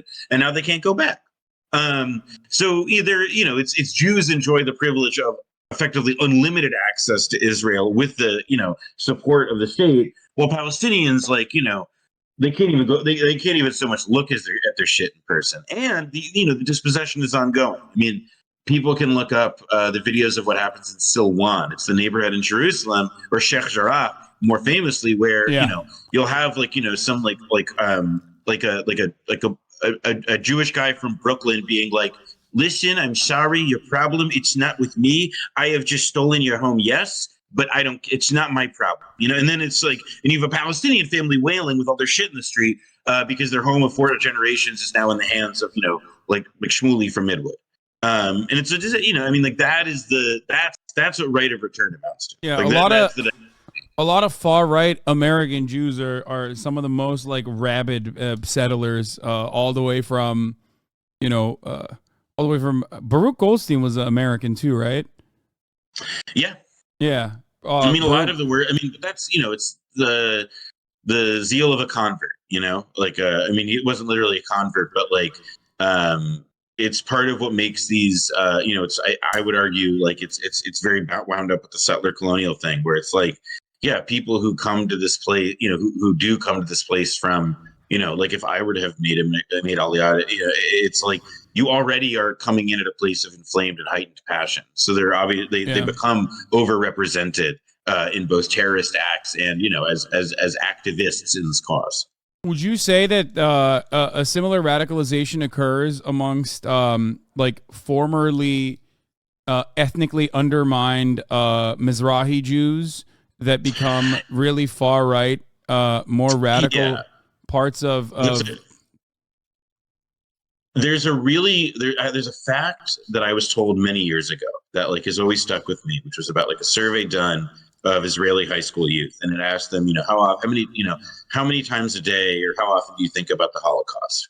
And I don't remember the exact responses, like about how many it was, but like what I remember was the relative difference between Mizrahi Jews and Ashkenazic Jews, and how Mizrahi Jews thought about and Sephardic Jews in Israel, so people whose backgrounds are from, you know, Morocco, or even I mean, actually not Sephardic. Sephardic Jews, like in Greece, for example, they did suffer the Holocaust. But like, really, you know, Jews from Yemen, Morocco, Iraq, Iran, how these Jews, they thought about the Holocaust more. And you could argue that it was because, you know, there's a phrase that Holocaust scholars in Israel came up with, which was to say that the Holocaust is, you know, in a critical lens, to say that the Holocaust is Israel's civil religion. And so, you know, the feeling of having to compensate for not having, you know, experienced the Holocaust yourself, but being subject to this, you know, induction into, again, a civil religion made for Mizrahi Jews, you know, that is the explanation in part for why Mizrahi Jews, you know, think about it or feel the need to prove, you know, themselves that much more to a myth, which was, you know, it is, you know, perhaps somewhat alien to them, not, you know, because it's, you know, like they can't relate to that horror or anything like that, but simply because, like, yeah, they, like, you know, like they didn't come to Israel because they, you know, their parents were, you know, caught between, like, you know, Nazis and death, or they had survived Birkenau or something. Survivor's guilt. Yeah, essentially. Well, I've heard this from even like the notion of survivor's guilt being experienced by Holocaust survivors as well. Like that they survive the Holocaust rather than perish alongside their family members. But I don't know how widely spread that opinion is, or if it's more like a spiritual. I mean, this is a terrifying event, like a world-changing event. So, it makes sense. It makes sense to have that if you were not, if you were not a part of the Holocaust, like if you were not rounded up in concentration camps. I mean, someone said envying the dead. Someone said, yeah, envying the dead is not uncommon for Holocaust survivors.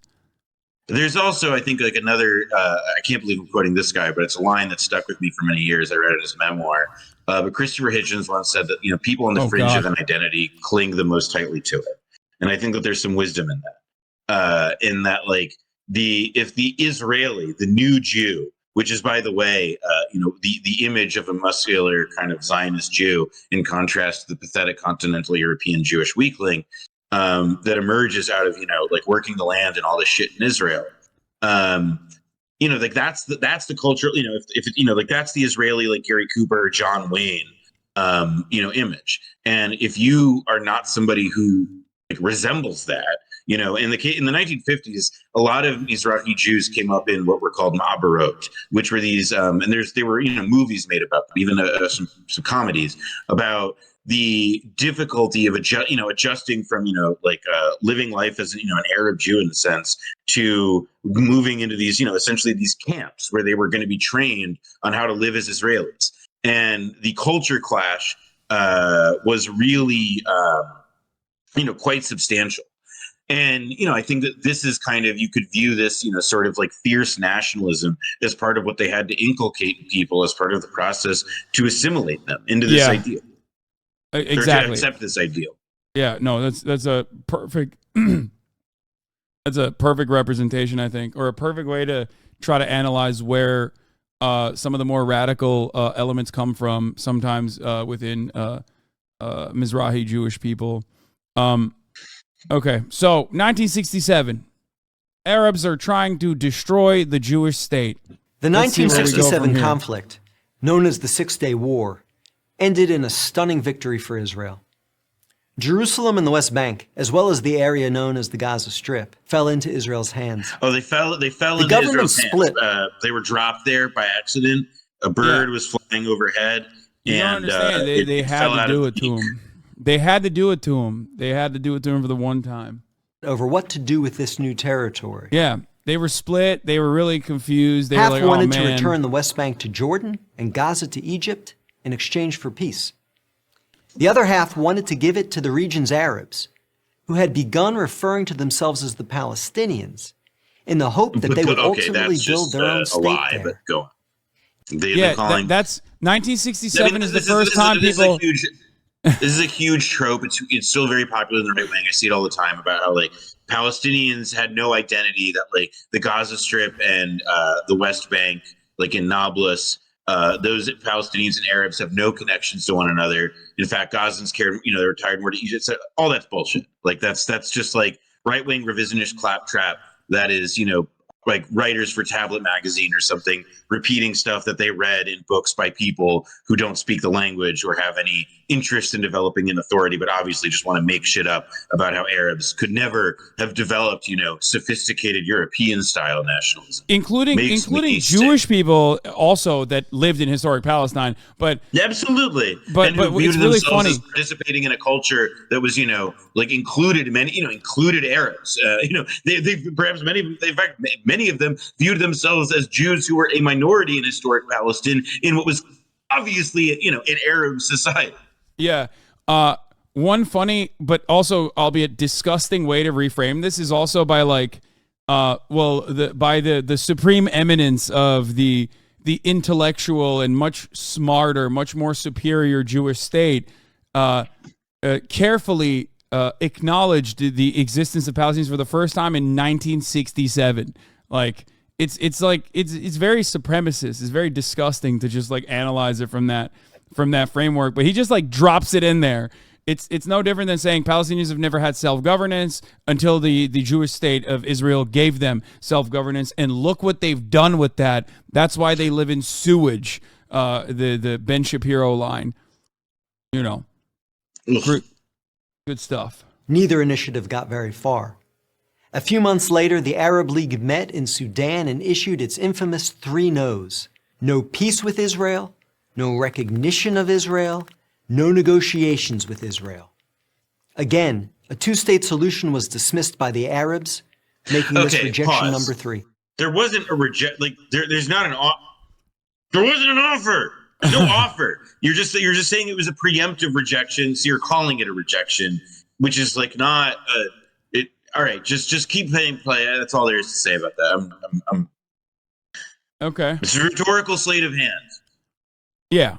So, throughout this history, the 5 times, which is again very common propaganda talking point, like not a single one was like a legitimate, genuine offer. It was always done at gunpoint for the most part, or under the auspices of occupation, in an effort to continue said occupation and only make it worse and worse year over year. Especially like the closer we get to current present time, the more you recognize that reality, especially when like there's a lot of documentation on everything as well. Yeah. In 2000, Israeli Prime Minister Ehud Barak met at Camp David with Palestinian Liberation Organization Chairman Yasser Arafat to conclude a new 2-state plan. Barak offered Arafat a Palestinian state in all of Gaza and 94% of the West Bank. What do you think about this one? All right, 1 second. One moment. I'm pulling up a good link. Okay, I'll pull it up. Yeah. 1 second. 94% of the West Bank. So what happened? So I'm sending you a link. No, I know. I'm saying like what happened? Where is it? Yeah, right. So There's the books, Camp David: The Tragedy of Errors. So, oh fuck! It's a. I'm going to send you the archive, the unpaywall. Let me see if I can. Let me see if I can get through it. Nope, I cannot get through it with. I got you. Adblock. You can with the archive. 1 second. All right, use this one. It's about Robert Malley, it's by Robert Malley, who was recently pushed out of the Biden administration. Okay, while you explain this, by the way, I got to go pee again real quick. Sorry. Yeah. So this article kind of lays out what I think is kind of the definitive perspective from somebody who was, on the U.S. side, that what really fell, the breakdown in negotiations came from Israel. And that essentially, rather than Israel making an offer at Camp David that the Palestinians could seriously accept, the Israeli side was so unwilling to make the political sacrifices necessary to put an offer forward that the Palestinians could accept, that the talks broke down. Or rather, the offer came and there was no basis for a path forward. And then the Israeli domestic political situation exploded with the rise of Ariel Sharon and this, is the provocations to send the Palestinians into the street as the talks broke down pretty definitively, or rather had broken down before.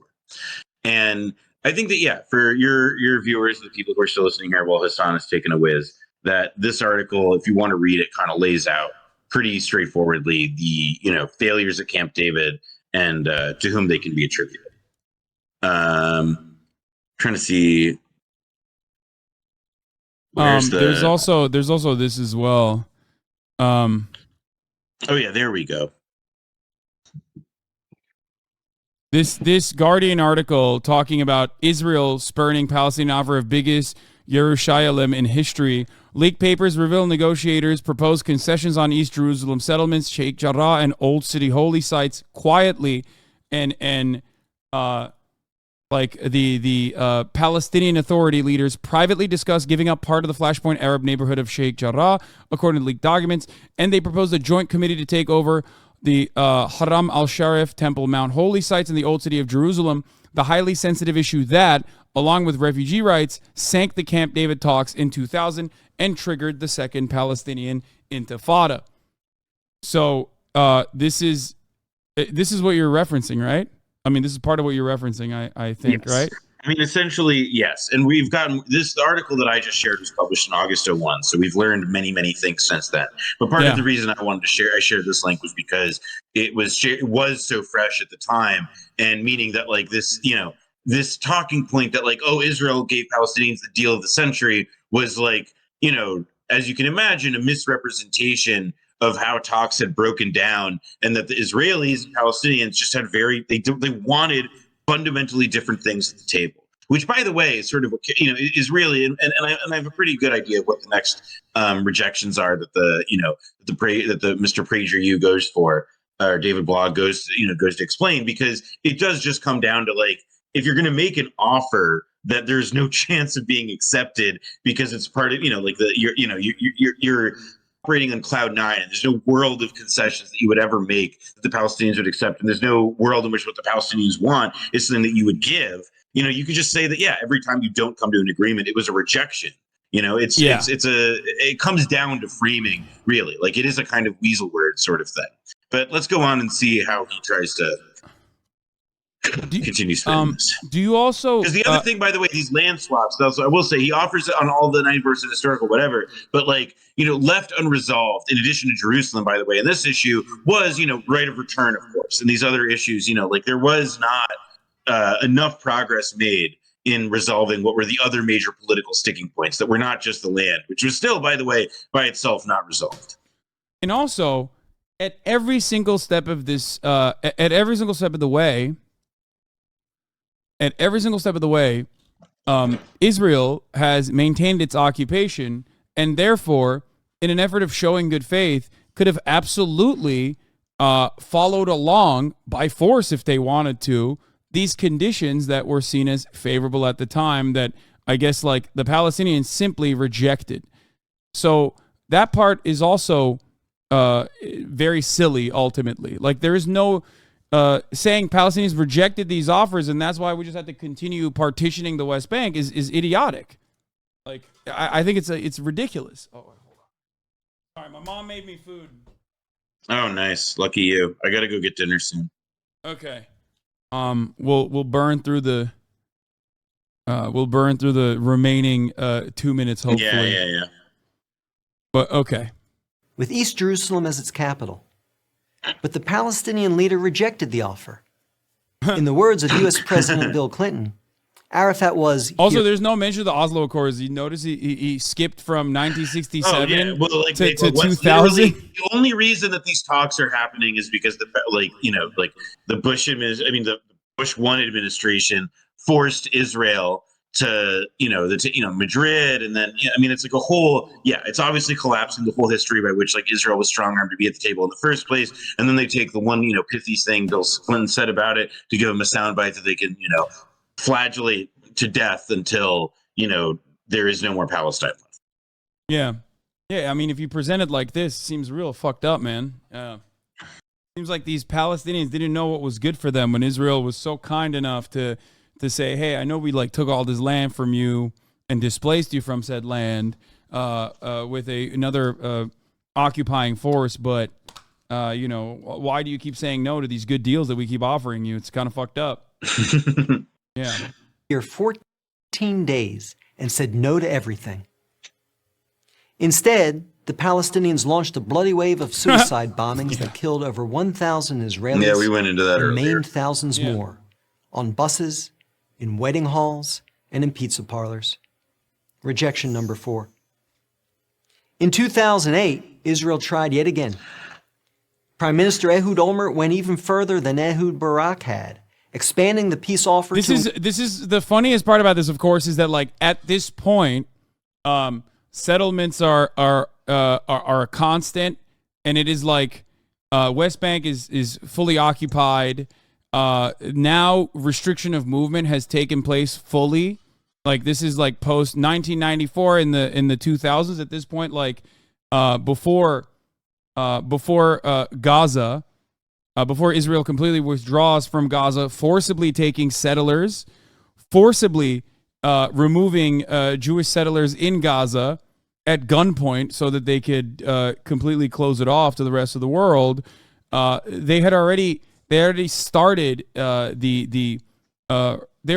restricting movement and partitioning off the West Bank that had occupied illegally, and was doing what B'Tselem called the permit tyranny. I just sent you a link on this I clicked on it. thing. Abbas never said no to 2008 peace deal. And scroll down also to when he did say that, like Abbas said that he rejected it later, like in 2015. It's because like he couldn't look at like so. Like I don't think that really quite contradicts what Olmer is saying so much as like he's saying that he wouldn't. I mean, for one thing, by the way, Palestinian leaders have a lot of incentives, and as well as Israeli leaders, to reject a lot of the leaked plans that come out or distance themselves from that. Because why would you want to be the guy associated with giving something up when the deal didn't work out? Why would you want to be associated with a concession thing? So I think like a bit of grain of salt on that point. But I think that like what this illustrates is that like the 2008 thing ended up breaking down because of geopolitics. Like there was no actual incentive to get a deal done. And Olmer was in an extremely rickety position. He was not. I mean, he ended up being prosecuted afterward because of corruption from the time that he was Jerusalem mayor. And Olmer ended up, he was like he went to great pains later. Like we learned about how he said Abbas rejected this because he gave an interview to the New Republic in which he emphasized that these talks have potential down the line. And so that's rejection. I guess.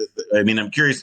Is that number 4 number? I don't understand if like this is number 4 that we're going to, or if there's yet another rejection that we have to learn about. I don't understand it either. Include additional land to sweeten the deal.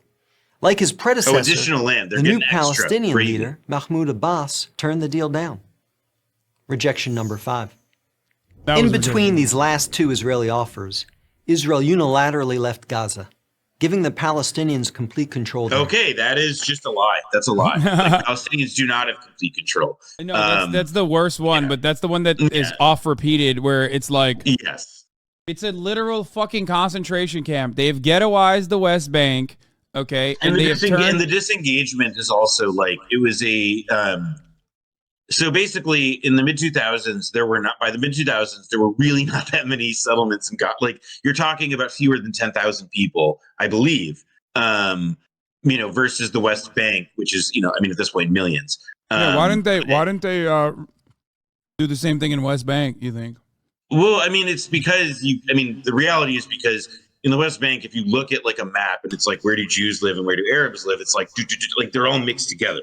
And so the nature of occupation is about maintaining maintaining separation between Jews and Palestinians. But those settlements also deliberately were placed so that the Palestinian land that Palestinians lived in were partitioned off from one another as well. And the roads that were built around it, and then of course the actual walls that were erected specifically were designed in a deliberate way to make sure that there was no contiguity between any of the areas where Arabs lived in the West Bank, which, by the way, for those of you at home, and I cannot stress this enough, is recognized as Palestinian land given to the Palestinians that Israel is currently illegally occupying. This goes beyond the Israel nation-state formation. This is just a complete destruction of international laws in our supposed liberal rule-based order.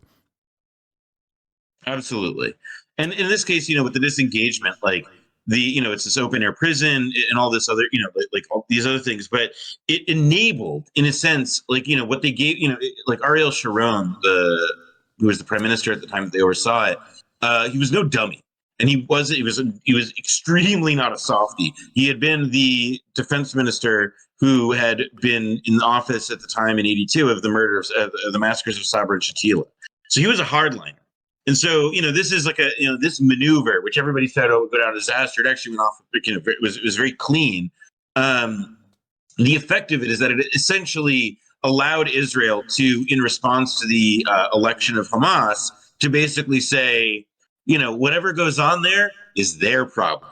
And whatever they do to us is their fault. And it basically, it became, it was a huge strategic advance. It was a huge strategic advance. And, it benefits from the fact that, Judea and Samaria, as the Israelis call them, there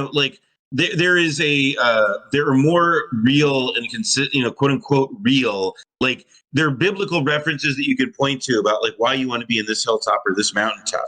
But Gaza did not have that kind of historical connection, or not historical, rather biblical connection to Jews. And I think that it was the kind of extreme, almost dorm room level thinking about we'll give the settlers the West Bank, and then we'll let the Arabs run their have their mess in Gaza.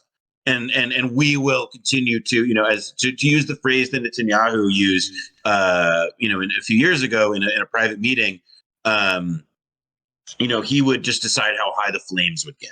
Oh yeah, that what you're talking about. Also, I brought up before, but it is from a 2019 closed door meeting in Likud, where he openly states that any effort to thwart a Palestinian nation-state development must be by using Hamas as the real counterbalance, and propping up Hamas as the equal partner, right? All Palestinian nation-state development projects should be pointed back to Hamas, completely neutering the Palestinian Authority, which at least publicly they were supposedly collaborating with. Yeah. Something along those lines. I paraphrased it a little bit.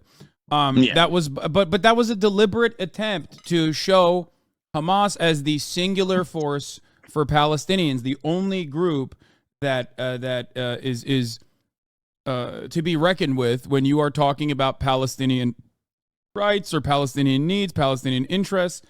And that was done specifically so that you could show the rest of the world that it is justifiable to continue your bombing campaign and ethnic displacement. Because look, these guys, the only people that they like are these Islamist fundamentalists who look at them. They can't even hold a nation state together. Of course, they're omitting key details there with it being a fucking concentration camp. But, you know, that was by design, which I think has played a role, in my opinion, in getting more and more Palestinians to also start seeing that as the reality that Hamas is the only option remaining. Yes. Because while they were doing that deliberately behind closed door meetings, they were also very openly acting like they were collaborating with the Palestinian Authority while simultaneously undermining the Palestinian Authority. So what did the West Bank, what did the Palestinian Authority have to show for the West Bank? You can't get construction permits. Your land has been partitioned into oblivion. You have more and more checkpoints propping up. You have an apartheid system that is glaringly obvious. You have two different license plates to go through certain roads, and you can't go to where the Israeli roads are, even though that's technically supposed to be your land that Israel is occupying. And of course, the only way to justify that existence was through strict military mandate and have the only form of policing be an occupying force that bullies you, humiliates you, and defends violent settlers who spit on you, throw trash at you, and sometimes even kill you and get away with it. Of course, the people of the Palestinian people who remain in historical Palestine are going to look at that situation and go, why the fuck are we even collaborating with the Israeli state when they've given us zero security assurances and all they've done is stolen our land and partitioned it and made us feel unsafe in our own homes, that some dude from Brooklyn can come in and just like take over on a moment's notice, on a whim. Let's ride this one out so that I can go make some dinner and not lose my appetite. Continue with this one. Instead of developing this territory for the good of its citizens, the Palestinians turned Gaza into a terrorist base from which they have fired thousands of rockets into Israel. Each time Israel has agreed to a Palestinian state, the Palestinians have rejected the offer, often violently. So if you're interested in peace in the Middle East, maybe the answer is not to pressure Israel to make yet another offer of a state to the Palestinians. Maybe the answer is to pressure the Palestinians to finally accept the existence of a Jewish state. I'm David Bragg, Executive Director of the Maccabee Task Force for Prager University. Yeah. It's to let Israel do, the same slow ethnic cleansing campaign and mass displacement campaign that they've engaged in. Yeah, David Blog, you are officially disinvited from the Jewish cookout. Mm-hmm.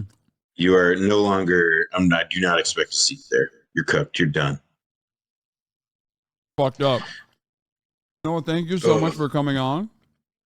This was my pleasure. It felt really good to talk about all this and to do it for your lovely viewers. Before I go, I would like to plug my podcast, Blowback, www.blowback.show.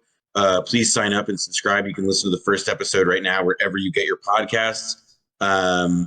And stay tuned for, I guess I'll try to write an article or something as events unfold. But I would just make a last appeal to your listeners. If they're able to donate, I'll give a couple names of groups that I think are worthy in a moment. Just pull them up. All right. Palestinian Children's Relief Fund. Yes, I was at Children's Relief Fund and the also Middle East Children's Alliance, MECA for Peace.org. I think that those are the two links, organizations that I've heard going around that are worth supporting at this time. And and look, I'll say, as a real last note, just to sign off, this issue is the third rail in American public life. for a number of reasons. And it's the issue that I think, sort of really shows that on the issues where Americans can have the most impact in the world, on foreign policy and so on, we are the most aggressively demobilized by our media and the political establishment. And it's kind of incumbent on people as individuals to figure out, how can I position myself against that and people in my life against that? And do I have answers on how that happens? I have no fucking idea. But how can you cut through the noise? Through everyone's heads. Yeah. I mean, I think, it's be educated, be intelligent. And, if you're going to be annoying online, try not to have that reflect like, an off-putting, mode of engagement with the people in your life. Not much more you can ask for, I think. And, I guess hashtag force the vote. I don't know. I'm kidding. Oh, no. Those people have gone nuts, obviously. All right. Well, thanks so much for coming on, Noah. My pleasure. I'll see you. We'll talk soon. All right. Bye. All right, everybody. That was Noah Kulwin. We are going to move on with the coverage. I hope that was instructive, informative. I hope that gave you at least some of the tools that you need to combat misinformation around some of the more common talking points that people who defend Israel come to you with in an effort to try and hide the shame and the abject violence that Palestinians are subjected to on a daily basis in the formation of the Israeli nation state and the continuation of the Israeli expansion that is, of course, illegal. David Barak is the cousin of former Israeli Prime Minister Ehud Barak. Wait, really? That's crazy.